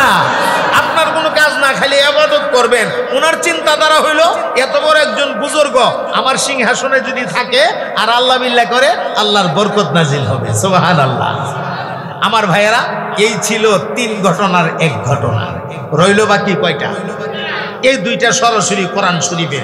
ধৈর্য আছে তো ইনশাআল্লাহ? শুনতে পারবেন তো? কষ্ট হইতেছে না তো? ইনশাআল্লাহ। কষ্ট হইলে আমার একটু ইশারা দিয়েন, আমি টের পাবো। আর ইশারা দেওয়ান লাগতো না, আমার মিটার ওই বাড়ি দিব। কেলিকে বাড়ি দিব? আমি তো 1 দিন 2 দিন ধরে মাঠো না, আপনাদের দুয়ার বরকতে 33 বছরের পুরান কামলা। কামলাটা তো আজকে কালকার না। 33 বছরে কি উদ্দূর শিখছি না যে মানুষ কতক্ষণ আমার ওয়াজটা কথা কয় না, উদ্দূর বুঝছি না। আপনার চেহারা দেখলে বুঝি ওয়াজটা কতক্ষণ চলবো। যখন দেখবো বাপ বালা না, সাথে সাথে ও আখির দাওয়ানা। বুঝাইতে পারছি কথা? সজাগ আছেন না ঘুমাইতেছেন? 2 নাম্বার ঘটনাটা খেয়াল করেন, খুব মনোযোগ দিয়ে শুনবেন। হাত্তা ইযা আতাউ আলা ওয়াদিন নামল قالت نملة يا أيها النمل ادخلوا مساكنكم لا يحطمنكم سليمان وجنوده وهم لا يشعرون فتبسم ضاحكا من قولها وقال رب أوزعني أن أشكر نعمتك التي أنعمت علي وعلى والدي وأن أعمل صالحا ترضاه وأدخلني برحمتك في عبادك الصالحين। এই হলো 2 নম্বর ঘটনা। জমিন থেকে কয় মাইল উপর দিয়া যা মনে আছে? মাশাআল্লাহ যাইতাছে। তোমার সভাপতি সাহেব চেয়ার দিন একটা কষ্ট হইতেছে না? মাশাআল্লাহ। কয় মাইল উপর দিয়া যা? এমন সময় মরুভূমির উপরে পিঁপড়া, ওই যে পিঁপড়া শুরুতেই বলছিলাম সূরাটা কার নামে? পিঁপড়ার নামে। আই বলছি পিঁপড়ার কথা। পিঁপড়ার একটা জামাত, পিঁপড়া কিন্তু সংঘবদ্ধ হয়ে চলে। ওরা দেখবে না আলাদা হয়ে চলে না, একসাথে চলাফেরা করে। কথা কয় না? ঠিক কিনা? 1 তালা থেকে 5 তালা যাইবো, এমনি গিয়ে সেটা লাইনটা বেঁকা করে জানালার কিনারা দিয়ে এমনি গেছে, আবার এমনি গেছে, আবার এমনি টান্দা, আবার ইউটার্ন লইছে নিচের দিকে। এমন থেকে এমনি নিচে লই আবার উঠে গেছে। এরা বুঝে কোন রাস্তায় গেলে রাস্তাটা নিরাপদ। যাইতেছে যাইতেছে আইতেছে যাইতেছে আইতেছে যাইতেছে, মাঝে মাঝে দেখবেন একটা আরেকটার সাথে মুখটা লাগা, ফাঁকে দা কথাও কর, সামনের রাস্তা ক্লিয়ার নেই, বলে হ্যাঁ ক্লিয়ার, আমি আইছি তুইও যা। সুবহানাল্লাহ বলবেন না? আচ্ছা, তো ফিফরার একটা জামাত, ফিফরার জামাতের সরদারিনী, ফিফরার জামাতের নেত্রী তার জাতিকে লক্ষ্য করে ডাক দিছে, ইয়া আইয়ুহান নাম, হে আমার জাতি, হে ফিফরার দলেরা, উদখুলু মাসাকিনাকুম, তোমরা প্রত্যেকেই যার যার গর্তের ভেতরে প্রবেশ করো। বলে কেন? সারা দুনিয়ার বাদশাহ সুলাইমান নবী আমাদের উপর দিয়া, মরুভূমির উপর দিয়া বিমান লইয়া যাইতাছে, যদি কোনো কারণে তিনি মরুভূমির মধ্যে ল্যান্ড করে এখানে লামে, ওনার সিংহাসনের নিচে বইরা আমরা ধ্বংস হয়ে যাব। আমরা যে ধ্বংস হয়ে যাব উনি টেরও পাবে না।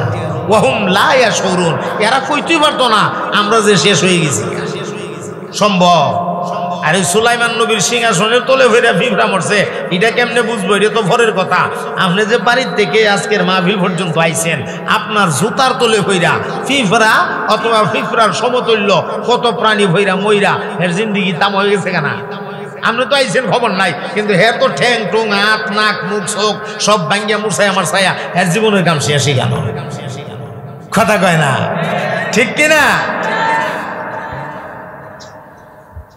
এখন এই কথাটা, এই যে ফিফরা কথাটা কইছে, এই কথাটা আল্লাহর পয়গাম্বর 9 মাইল উপর থেকে শুনছে। সুবহানাল্লাহ, এটা দুর্বল হয়ে গেছে না? 9 মাইল উপর থেকে ফিফরার কথা শুনে লাইছে। শুধু শুনছে ওই না, শুনছে, বুঝছে, শুননা বুঝা একটা মুস্কি হাসি দিছে, আল্লাহর কাছে 3টা দোয়া করছে।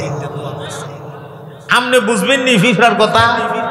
9 মাইল উপরের থেকে, 9 মাইল উপরে লাগতো না, আপনার হাতের তালুর মধ্যে যদি একটা ফিফরা দেওয়া হয় আর কানের কাছে দিনে দেখছেন ফিফরাটা কি তা কয়?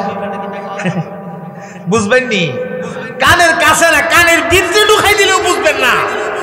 আপনাদের জীবনে কানের ভিতরে ফিফরা ঢুকছে কিনা আমি জানি না, তবে আমার এই অভিজ্ঞতা আছে, ঢুকছে।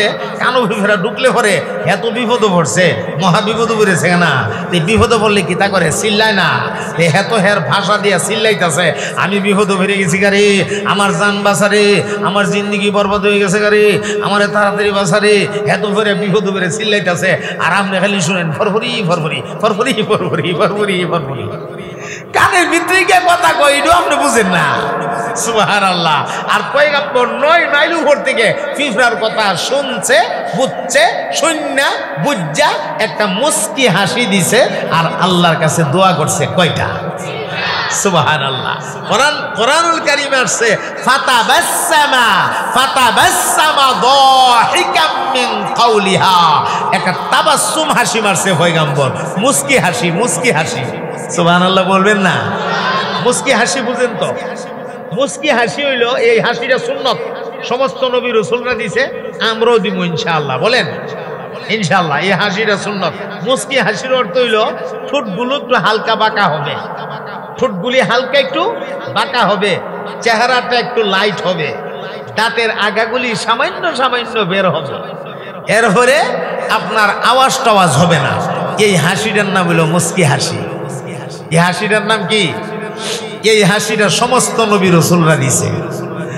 আমরা নবীর একটা কথা কয়ে লাগে, সব নবীর কথা তো কয়ে কুলাই যাতাম না, কারণ সামনে ওয়াজ হয়েছে বহুত, কেমনে যে ফিনিশিং দিমু ভাবতাছি। তবে একটা কথা মনে রাখেন, যখন আমার মিটারে বাড়ি মারবো 2 ঘন্টার ওয়াজ আমি 2 মিনিটে ফিতা টাইনা শেষ করে বললাম। এমন একটা ফিতা টান দিমু, 1 ঘন্টার টানে 2 ঘন্টার ওয়াজ 2 মিনিটে কইলাম। এইটাও জানি, আবার টেনশনের কোনো কারণ নাই, শুনতে থাকে। এখন এই অবস্থা। আমার নবী একদিন গল্প করে, নাতি 2 জনের লইয়া। কারো লিয়া গল্প করে? নাতি। নাতিরার নাম জানা আছে তো? কোনজন দিয়ে কেটা? আপনারা নামও লাগাই যায়, আমি কাম সাইড লাইছি। নাতি 2 জনের লইয়া গল্প করে। আমরা দেশের নানা নাতিও তো গল্প করে, করে না? নাতি নানা রে নানা তুই ঘুমায় না নানা একটা কিচ্ছা শোনান না সে নানা এখন নাতি রে এক দেশে এক রাজা ছিল এই রাজার একটা ঘোড়া ছিল ঘোড়াটার 11টা ঠ্যাং ছিল 13টা লেজ ছিল নাতি নানা এটা কোন জাতের ঘোড়া গো ঘোড়ার 11টা ঠ্যাং আর 13টা লেজ এটা কোন জাতের ঘোড়া নানা ওইটা গো নাতি ভুল ধরিস না কিচ্ছা যত মিথ্যা তত ভুল ধরলে মজা হইতে না আমার নবী তো নাতির লয়ে গল্প করতেছে এই জাতের গল্প আমার নবী জান্নাতের নিয়ামতের গল্প করতেছে আরো জোরে কন্যা সুবহানাল্লাহ রাত্রটা একদম গভীর হয়ে গেছে গভীর আমার নবী ডাক দিয়া বলেন হাসান রে হুসাইন যাও তোমরা গিয়ে এখন ঘুমাও কিছুক্ষণ পরে আমি তোমরা নানা সালাত তাহাজ্জুদ আদায় করতে হবে আবার একটু ঘুমাইতেও হবে তোমরা যাও গিয়া ঘুমাও আল্লাহু আকবার দরজার কাছে নিয়া আমার নবী বললেন যাও তোমরা ঘুমাও এমনি হযরত ইমাম হাসান আমার নবীর চেহারার দিকে তাকায় ডাক দিলেন ওগো নানাজি যাব তো ঠিক আছে আমরা যে এই ঘর থেকে ওই ঘরে যাব অন্ধকার আচ্ছন্ন হয়ে আছে রাস্তা আমরা কেমনে যাব আপনি একটু আলো দেন না আমার নবী ডাক দিয়া কয় কেমনে আমি আলো দেব তখন তো আর টর্চ লাইট ছিল না ম্যাচ লাইট ছিল না গ্যাস লাইট ছিল না মোমবাতি ছিল না হারিকেন ছিল না কপিবাতি ছিল না আমার নবী ডাক দিয়া কয় রে নাতি আমি কোত্থেকে রে তোরা রে বাতি দেব নাতি হুসাইন ডাক মারছে হে নানা আপনি যদি কোন কোত্থেকে বাতি দিবেন এটা দুনিয়ার সবাই মানলেও আমি আপনার নাতি মাইনা নিতে পারি না কারণ সারা জাহানের মানুষকে পথ দেখানোর জন্য আল্লাহ রাব্বুল আলামিন আপনারে পাঠাইছে আপনি মানুষরে পথ দেখাইবেন আর আপনার কাছে বাতি নাই এটা কেমন কথা আমি বুঝি না আমার বুঝে আসে না আমার নবী নাতির কথা শুননা একটা মুস্কি হাসি মারছে গো আমার নবী যখন মুস্কি হাসি মারছে নবীর দাঁত মোবারকের আগাগুলো যখন বের হয়েছে এই ঘর থেকে ওই ঘর পর্যন্ত পুরা জায়গাটা আলোকিত হয়ে গেছে নূরে ঝলমল করতেছে পুরা জায়গাটা হাসান হুসাইন একটা দৌড় মেরে হে করে গেল না কে বলছে আপনার কাছে লাইট নাই আপনার কাছে এমন আলো আছে যেই আলো পৃথিবীর অন্য কারো কাছে নাই আল্লাহু আকবার বলেন চিৎকার দিয়া এজন্য আমাদের নবী শ্রেষ্ঠ নবী আমার নবী ইমামুল মুরসালিন আমার নবী সাইয়্যিদুল মুরসালিন আমার নবী খাতামুন নবীন আমার নবী রাহমাতুল লিল আলামিন আমার নবীর সাথে কোনো তুলনা নাই মহান নবীর মহান উম্মত আমরা খুশি না বেজার আরো জোরে বলেন খুশি না বেজার কে কে খুশি দুইটা হাত তুলে আল্লাহকে দেখাইয়া দেন একদম সোজা করেন সোজা হাত তুলে টান টান করেন আমি একটা দোয়া করে দিচ্ছি আয় আল্লাহ তাআলা আপনি আপনার রহমতের নজর দিয়ে তাকায়া দেখেন এই জান্নাতের বাগানটা দেখতে কত সুন্দর লাগে আরে আমার আল্লাহ এই বাগানের যে হাতটা তোমার কাছে ভালো লাগে যেই চেহারাটার দিকে তাকাইলে তোমার কুদরতি কলিজায় মায়া লাগে রে মালিক এই চেহারাটার ওসিলায় আমাদের প্রত্যেকটা মানুষরে আল্লাহ ওয়ালা বানায় নাও মহাব্বতের আওয়াজে সবাই বলেন আমিন হাত লামান মাশাআল্লাহ জাযাকুমুল্লাহ আহসানুল জাযা আমার সম্মানিত ভাইয়েরা এখন আসেন পয়গম্বর কি হাসি মারছে কার কথা শুননা এই তো মাশাআল্লাহ পিঁপড়ার কথা শুননা কয় মাইল উপরে আর দোয়া করছে কয়টা তিনটা সুন্দর জবাব বলে দেয়া যায় হ্যাঁ ব্যাখ্যা করার মতো টাইম নাই এক নাম্বার দোয়া ক্বালা রাব্বি আউজি'নি আন আশকুরা নি'মাতাকাল্লাতী, দোয়াগুলা শুনবেন আর নিজে নিজেই দোয়াগুলা আল্লাহর কাছে মনে মনে করবেন। বলেন ইনশাআল্লাহ। পয়গম্বর ডাক দিয়ে কয়, রব্বি আউজিনি আদখিলনি বিরহমাতিকা ফি ইবাদিকাস সালিহিন। ওগো আমার আল্লাহ, আপনার রহমতের দ্বারা আমাকে আপনার নেককার বান্দাদের অন্তর্ভুক্ত করে নেন। 3 নাম্বার দোয়া, ওয়া আন আমালা সালিহান তারদাহু। ওগো আমার আল্লাহ, আমারে এমন আমল করার তৌফিক দাও যে আমলে তুমি আল্লাহ নিজে রাজি এবং খুশি। তুমি রাজি না এমন আমল আমার দিয়ে করাইও না, তুমি রাজি এমন আমল করাইও। সুবহানাল্লাহ বলেন। আমার ভাই, আল্লাহ রাজি না এমন কিছু আমল আমাদের মধ্যে আছে না? নাই নাই নাই, এমন আমল নাই। আসতেছে রমজান মাস, রমজান মাসে পর্দার আড়ালে লুকায়া লুকায়া খাওয়াইন না, আমল করেন না কিছু মানুষ আসেনি। বাইরে ভাই, সব ভুল হইল, এই আমলটা ভুল হয় না। সাহারির সময় সাহারিও খা, আবার দিনের বেলা হোটেল রেস্টুরেন্টে গিয়া খা, পর্দার ভেতরে খা। নামাজ না পড়লেও খাওয়ানোর আমল ভুলে না। কথা কয় না ঠিক কিনা? আমার ভাই, এই আমল যে আমলে আল্লাহ রাজি না। আমরার সমাজে কিছু মানুষ আছে মাজারে বাজারে দরগাহে গিয়া সেজদা লাগাব। ও ভাই, বিরক্ত হয়েন না, মনে কষ্ট নিয়েন না। হাতে ধরে পায়ে ধরে বলি, মনে কষ্ট নিয়েন না। এই কপালটা আল্লাহ দিছে একমাত্র আল্লাহর সেজদা দেওয়ার জন্য। আল্লাহ ছাড়া দুনিয়ার আর কারো কাছে মাথা নত করা যাবে না, মাথা নত করা যাবে না।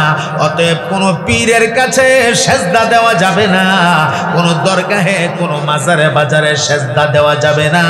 সেজদা যদি দেওয়ার লাগে একমাত্র আল্লাহরই দিতে হবে। কথা বলেন ঠিক কিনা? আমার সম্মানিত ভাইয়েরা, এই জন্য এটারে মানুষ নেক আমল মনে করে, এটারে সবের আমল মনে করে। আসলে কি এই আমলে আল্লাহ রাজি না ওয়ারাজি? আরো জোরে বলেন, আল্লাহ রাজি না ওয়ারাজি? আমি আজকের মাহফিলটার মধ্যে একটা ওয়াদা আপনাদের কাছ থেকে নিতে চাই। একটু কষ্ট হলো আপনারা ওয়াদাটা দিবেন। বাইরে জীবনে যত গুনাহ করেন, আরে মানুষের দ্বারা তো গুনাহ হবেই, গুনাহ তো মানুষই করবে, গুনাহ কি আর কেউ করবে?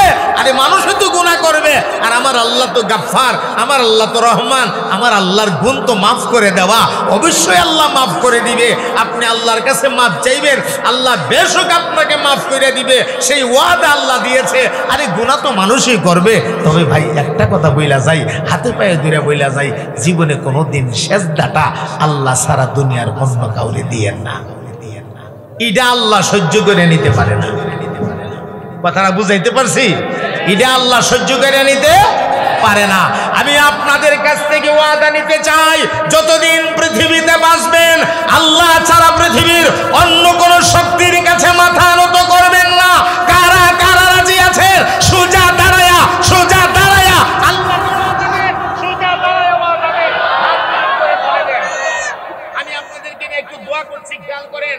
আয় আল্লাহ, বলেন বলেন, আয় আল্লাহ, যতদিন দুনিয়াতে বাঁচবো তোমারই ইবাদত করব এবং তোমারই কাছে সাহায্য চাইব।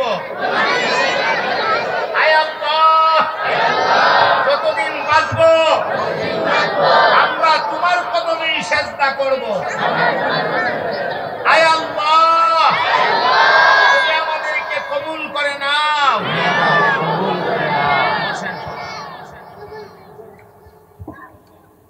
কষ্ট হয়েছে ভাই, কষ্ট হয়েছে ভাই। দুইটা ফায়দা হয়েছে আমরা। 1 নম্বর ফায়দা, আল্লাহ খুশি হইব, আমার বান্দাগুলি দাঁড়ায়া আমার সাথে কথা দিছে, আমারে সেজদা দিব। আর 1 নম্বর ফায়দা, ঘুমের বাপ যদি চোখতা হে, বাপটা যাইব না। এখন আবার সামনের ওয়াজটা শুনবার লাগি আলাদা একটা স্পিরিট তৈরি হইব। হইছে নি?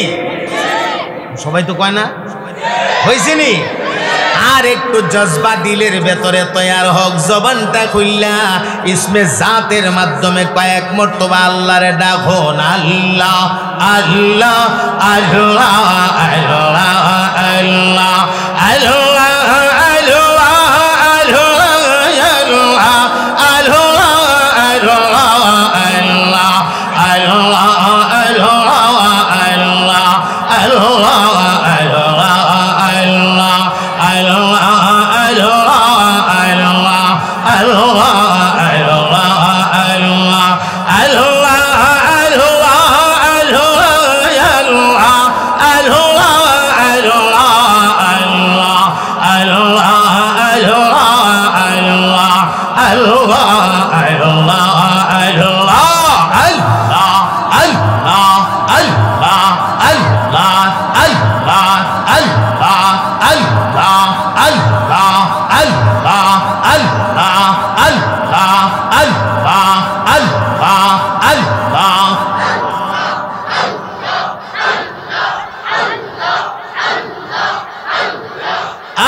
মুহাম্মাদুর রাসূলুল্লাহ। পড়ুন সাল্লাল্লাহু আলাইহি ওয়াসাল্লাম। আমার ভাই এই ছিল 2 নাম্বার ঘটনাটা। পিঁপড়ার সাথে যে কথা হয়েছিল অনেকগুলা কথা, এর মধ্যে 11টা কথা মশহুর। পয়গম্বরের সাথে পিঁপড়াটা কথা বলছিল, এই কারণে এই পিঁপড়াটা জান্নাতি হবে। আরো জোরে কান্না সুবহানাল্লাহ। এই কথাগুলি বিস্তারিত শোনাইবার মতো টাইম হাতে নাই। এখন আসেন 3 নম্বর ঘটনাটা একটু সংক্ষেপে শোনায়। মনোযোগ দেন। 3 নম্বরটা বলবো না কষ্ট হইতেছে? তাহলে সংক্ষেপে শুনালাম, সংক্ষেপে। وتفقد الطير فقال ما لي لا أرى الهدهد أم كان من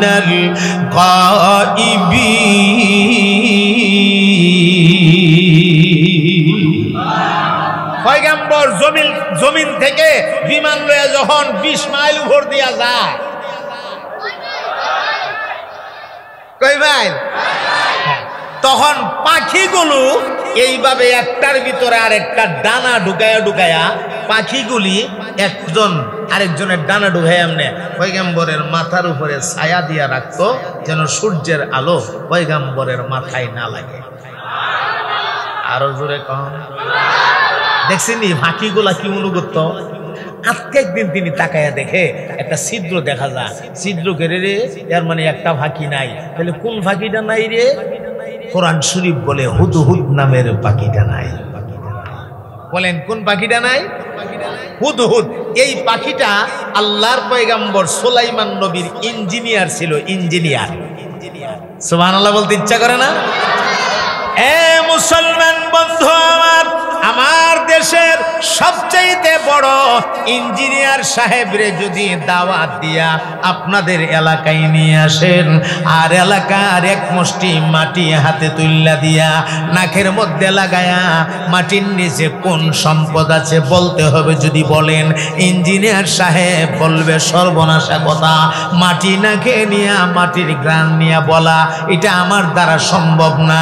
তবে হা হা আমি যদি যন্ত্রপাতি যুক্তি দিয়া পরীক্ষা নিরীক্ষা করি তাহলে আমার দ্বারা বলা সম্ভব। কিন্তু পয়গম্বর সুলাইমান নবীর ইঞ্জিনিয়ার ওই হুদহুদ নামের পাখিটা আমার মহান আল্লাহ এত বড় যোগ্যতা দান করছিলেন গো। এই ছোট্ট পাখিটা তার ছোট্ট দুইটা ঠোঁট জমিনে লাগানি মাত্র বলে দিতে পারত হাজার হাজার মন আর টন মাটির নিচে আমার আল্লাহ কোন সম্পদ রেখে দিয়েছে। ছোট্ট ছোট্ট লাগাই নেই বুঝতে পারতো এখানে কি আছে, স্বর্ণ রূপা তেল গ্যাস লোহা তামা। সুবহানাল্লাহ কোনা তো আজকে একদিন এই পাখিটা নাই, পাখিটা কই গেল রে? এখন পয়গম্বর কি কয় দেখেন। ফাকালা পয়গম্বর বলেন মালিয়া আমার কি হলো রে, আমার কি হলো? তীরটা কিন্তু প্রথমে নিজের দিকে মারতাছে, লক্ষ্য করেন আমার কি হলো। লা আরাল হুদহুদা, হুদহুদ আমি দেখতেছি না। এরপরে গিয়া কয় আমকানা মিনাল গায়বিন,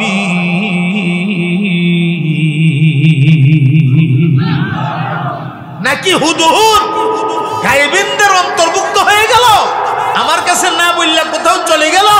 প্রথমে কিন্তু তীরটা নিজের দিকে মারছে, আমার কি হইল? হুদহুদরে দেখতেছি না। উনি তো প্রথমেই বলতে পারতো, এত বড় সাহস হুদহুদের, আমার কাছে না বলে কোথায় চলে গেল, বলতে পারতো না? এটা না কয়ে ক আমার কি হলো, হুদহুদরে আমি দেখতেছি না। এরপরে কয় নাকি হুদহুদ আমার চোখের আড়ালে কোথাও চলে গেল। এখানে একটা সবক আমাদের জন্য, প্রথমে নিজের দোষটা দেখো, এরপরে আরেকজনেরটা দেখো। কিন্তু আমরা অভ্যাস হলো নিজেরটা দেখি না, আরেকজনেরটা দেখলে সারি না। এটা কেমন জানেননি? সালুনের সুয়ের ঘটনার মতো।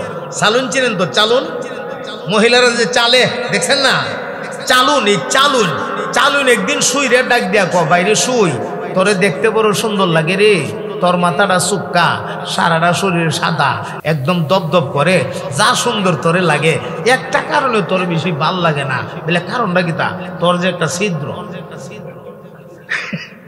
আচ্ছা কত যে কইতাছে একটা কারণে তোর ভাল লাগে না, তোর যে একটা ছিদ্র, হের গায়ে মনো ছিদ্র নাই?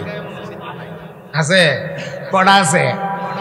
শুয়ে ডাক দিয়া গো কিতারে ভাই, আমার একটা ছিদ্র এইভাবে তোর নজরে হলো, একটা ছিদ্র লাগে আমারে ভাল লাগে না। আর তোর যে একটু যে রাস্তা বড়িতে ছিদ্র, তোর নিজের ছিদ্র নাই যে তুই দেওস না। আমার একটা কূপ দেখলে আমরার অবস্থাটা এমন হয়ে দাঁড়াইছে, আমার মাথা থেকে পায়ের তালা পর্যন্ত দোষের অভাব নাই, এটা আমার নজরে ভরে না। লেকিন আর একজন কিচ্ছু করছে, এটা খুব নজরে ভরে, এটা আমরা সারি না। কথা কয় না, ঠিক কিনা? পয়গম্বর কয় আমার কি হইল রে, হুদহুদ আমি দেখি না। এরপরে কয় না হুদহুদ আমার কাছে না বললে চলে গেল। অনেক ফিকির করার পরে, গুর ফিকির করার পরে, তল্লাশি করার পরে শেষ পর্যন্ত সিদ্ধান্তে উপনীত হলো আসলে হুদহুদ নাই, আসলে হুদহুদ নাই। তখন তিনি হুদহুদের উপরে রায় ঘোষণা করলেন তিনটা। বলেন কয়টা রায়? খুব ঠান্ডা পাইছে আমার গতকালকে থেকে। হ্যাঁ, তো আপনারা সুন্দর করে বসছেন বলে কথা বলতেছি, এত লম্বা আওয়াজ এখন করি না, খুব কমই করি। রায় ঘোষণা করছে কয়টা? তিনটা, মনোযোগ দেন। এক নাম্বার রায় ঘোষণা করলেন লাউআযিবান্নাহু আযাবান শাদীদা, আযাবান শাদীদা, আযাবান শাদীদা। হুদহুদ যখন ফিরে আসবে আমি তারে শক্ত আযাব দেব। শক্ত আযাবের ব্যাখ্যা তাফসিরে আসছে, তার ডানা ডোনা ঠ্যাং টুং ফাঁক ফুক যা আছে সব আমি টান্না টান্না ছিঁড়ে ফেলবো, টান্না ছিঁড়ে ফেলাবো। এক রায়। দুই নাম্বার রায় ঘোষণা করলেন আউলা আযবাহান্নাহু, অথবা আমি তারে ডাইরেক্ট জবাই করে ফেলবো, জবাই। সুবহানাল্লাহ কোন। তিন নাম্বার রায় দিলেন আউলা ইয়াতিয়ান্নি বিসুলতানিম মুবিন।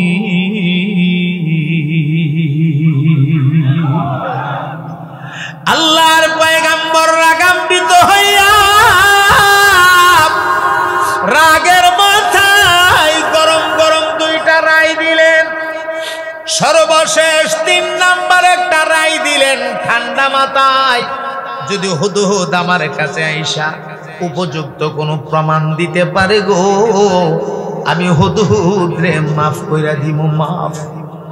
আমার ভাই আওয়াজ দিয়ে বলেন, মাফ করে দেওয়া এটা কার গুণ? আরো জোরে কোন। ওই যে দেখেন না পবিত্র কোরআনে আল্লাহ আমরারে শাসন করেছে, এই তুই নামাজ পড়স না, রোজা রাখস না, রমজানে লুকায়া খাস, সুদ খাস, ঘুষ খাস, এই মিথ্যা কথা কর, চুরি করস, রাহাজানি করস, খুন খারাপি করস, তুই মদ খাস, এত কিছু করস, বান্দারে এত কিছু করস, আমি তোর জন্য কঠিন আযাব রাখছি। কোন জায়গায় আযাবুন আলিম বলা হয়েছে, আবার কোন জায়গায় আযাবুন আজিম বলা হয়েছে, আবার আরেক জায়গা দিয়া কো বান্দা ভয় পাইস না, আমার কাছে মাফ চা, আমি তোর মহান আল্লাহ তোরে মাফ কইরা দেব। দেখছেন অবস্থাটা? আল্লাহর এত দয়া, আমি মাঝে মাঝে বলি এত বড় দয়াল আল্লাহ পাওয়ার পরেও যদি কোনো মানুষ জাহান্নামে যায়, এটা কপাল পুরা গো, এটা কপাল পুরা। কারণ দেখেন আপনি চুরি করেন, চুরি আল্লাহ পবিত্র কোরআনে আপনারে চোর কইয়া ডাক দিছে না? আল্লাহ কো দুনিয়ার মানুষ তোরে চোর কইতে পারে রে, আমি যে তোরে বানাইছি আমি তো তোরে চোর বলতে পারি না। আপনি সুদ খান, দুনিয়ার মানুষ আপনারে সুদখোর ডাকে, আল্লাহ কো না রে বান্দা না, আমি যে তোরে বানাইছি এই কারণে আমি তো তোরে সুদখোর কইয়া ডাক দিতে পারি না। দুনিয়ার মানুষ তোরে ঘুষখোর কইয়া ডাক দিতে পারে, আমি তো তোরে ডাক দিতে পারি না, কারণ আমি যে তোরে বানাইছি। ওরে বান্দা, অন্যায় করে ফালাইছস, আমি তো তোরে ফালাইতে পারি না। ইবাদি, আমি তোরে বান্দা কইয়া ডাক দিলাম। قل يا عبادي الذين أسرفوا على أنفسهم لا تقنطوا من رحمة الله إن الله يغفر الذنوب جميعا إنه هو الغفور الرحيم।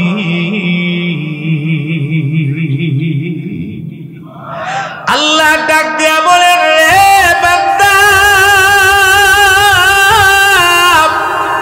আমি তোর আল্লাহ তোর অপরাধের নাম নিয়ে তোরে ডাক দিতে পারি না। অন্যায় করে লাইছস তো লাইছ, তুই কি আর করবে? আরে অপরাধ করে ফালাইছস, এখন আর কি করবে? আইরে বান্দা,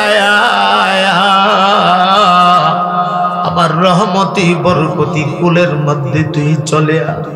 আমারে আল্লাহ আল্লাহ কয়া তুই একবার ডাক মার, একবার তুই চোখ থেকে একটা ফোঁটা পানি ছাইরা দে,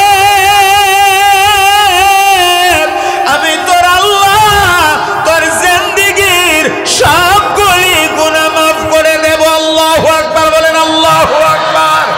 এ যুবক ভাইয়েরা, এ মুরব্বী বাবারা, এখানে এমন কোনো মানুষ নাই যে আমরা জীবনে গুনাহ করি নাই, এমন মানুষ তো মাঠে আছে বলে মনে হয় না। আবার থাকতেও পারে, আল্লাহ ভালো জানে। তবে এইটা জানি, মানুষ হিসাবে গুনাহ থাকতেই পারে। আসেন না আমরা কয়েক মর্তবা আল্লাহরে জবানটা খুললা ডাক দেই, সবাই মহাব্বতে ডাকেন আল্লাহ আল্লাহ, মহাব্বতে ডাকেন আল্লাহ আল্লাহ। এ যুবক, জোরে জোরে চিল্লায়া ডাকো, আল্লাহর কাছে মাপ চাও, দেখবা আল্লাহ তোমারে মাফ কইরা দিবে, মাফ কইরা দিবে।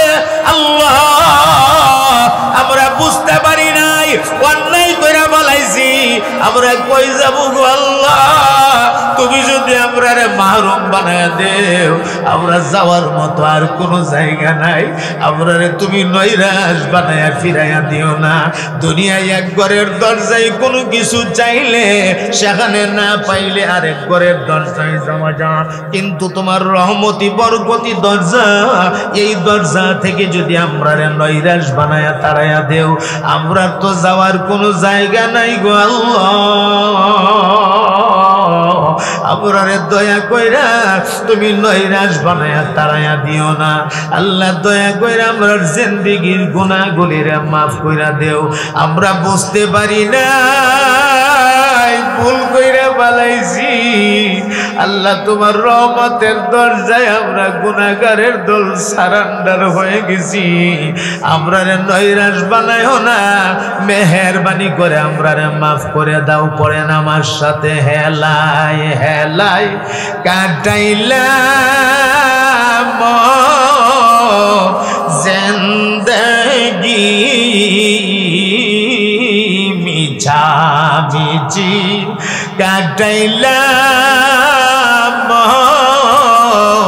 জিন্দেগি। সময় থাকতে না করিলাম বন্দেগি, সময় থাকতে না করিলাম এই দুনিয়া মুসাফির খানা মুমিন জানো না, এই দুনিয়া মুসাফির খানা মুমিন জানো না। কত মানুষ আইল গেল রহিল না, কত মানুষ আইল গেল। তুমি যদি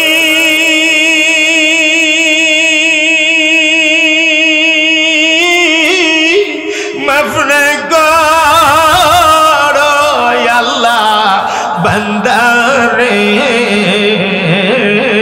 তুমি যদি মাফ না করো আল্লাহ বান্দারে,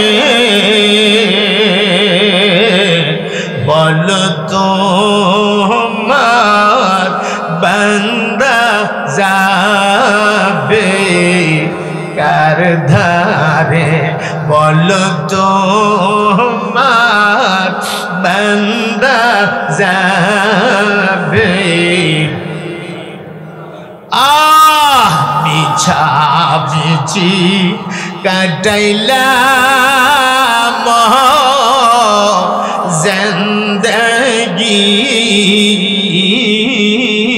মিছা মিছি কাটাইলাম জিন্দেগি।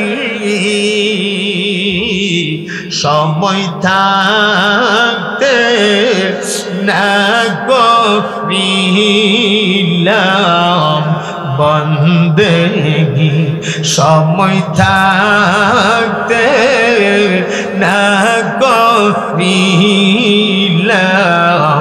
বন্দেগি। আমার ভাই মোহাব্বতের আওয়াজে বলেন, আমরা বন্দেগি করব কার? আমরার জীবনের গুনাহ মাফ করে দিবেন কে? আমার ভাইরা অনেক দূরে নিয়ে গেছে। পয়গম্বর রায় ঘোষণা করছে কয়টা গো? শেষ হুদহুদাই শাহাজি। সুবহানাল্লাহ পড়ে। রায় ঘোষণা শেষ, কে আইসা হাজির? ফামাকাসা গায়রা বাঈদিন ফাকালা হাত্তু বিমা লাম তুহিত বিহি ওয়াজিতুকা মিন সাবাইম বিনাবাই ইয়াকিন। হুদুহুদ আয়া কয় আল্লাহর পয়গম্বর চেহারা দিকে বাপ দিকে বুঝা রয়েছে, বাপ বালা না। আল্লাহর পয়গম্বর আপনি দয়া কইরা রাগ করেন না, আমি সাবা শহর থেকে আসছি, আর সেখান থেকে আহাত্তু বিমা লাম তুহিত বিহি এমন একটা সংবাদ লই আইছি, যেই সংবাদটা আমি না বলা পর্যন্ত আপনি পয়গম্বর জানেন না। এখন পয়গম্বরের সংবাদ শুনছে, শোনার পরে সংবাদ কি ভাইলো, সেখানে রানী বিলকিস নামে একটা মহিলা আছে। এরপরে হুদহুদরে কইল তুমি বললার আমি বিশ্বাস করে নেবো, এটা কথা, আমি তোমারে পরীক্ষা করব। পয়গম্বর একটা চিঠি লিখা দিছে, বলছে রানীর কাছে নিয়ে দিবা, রানী শূন্য কোন ধরনের মন্তব্য করে এটা জানি না, আমার এসে শোনাইবা। হুদহুদে এই সংবাদ আয়া পয়গম্বরের দিছে, দেওয়ার পরে পয়গম্বর সংবাদ পাইছে, পয়গম্বরের কাছে 2টা স্বর্ণের রানী হাদিয়া পাঠাইব। এমন সময় পয়গম্বর বললেন 9 মাইল জায়গা 3 ফরসক 9 মাইল জায়গা স্বর্ণ দিয়ে একটা বিশ্বরুট বানাও। এরপরে দুধ গোলা 2টা স্বর্ণের ইট লয়ে কেমনে আইসিন, এরপরে পয়গম্বরের কাছে রানী আয়া কেমনে সারান্ডার করছিল, এরপরে কেমনে কি হয়েছিল, রানীরে পয়গম্বর বিয়া শাদী করছেন কি করছেন না, কইরা থাকলে কেমনে হয়েছিল, এটা সব বহুত ওয়াজ, সব ওয়াজ কয়েক মিনিটে ফিতা টান দাঁড়াইলাম।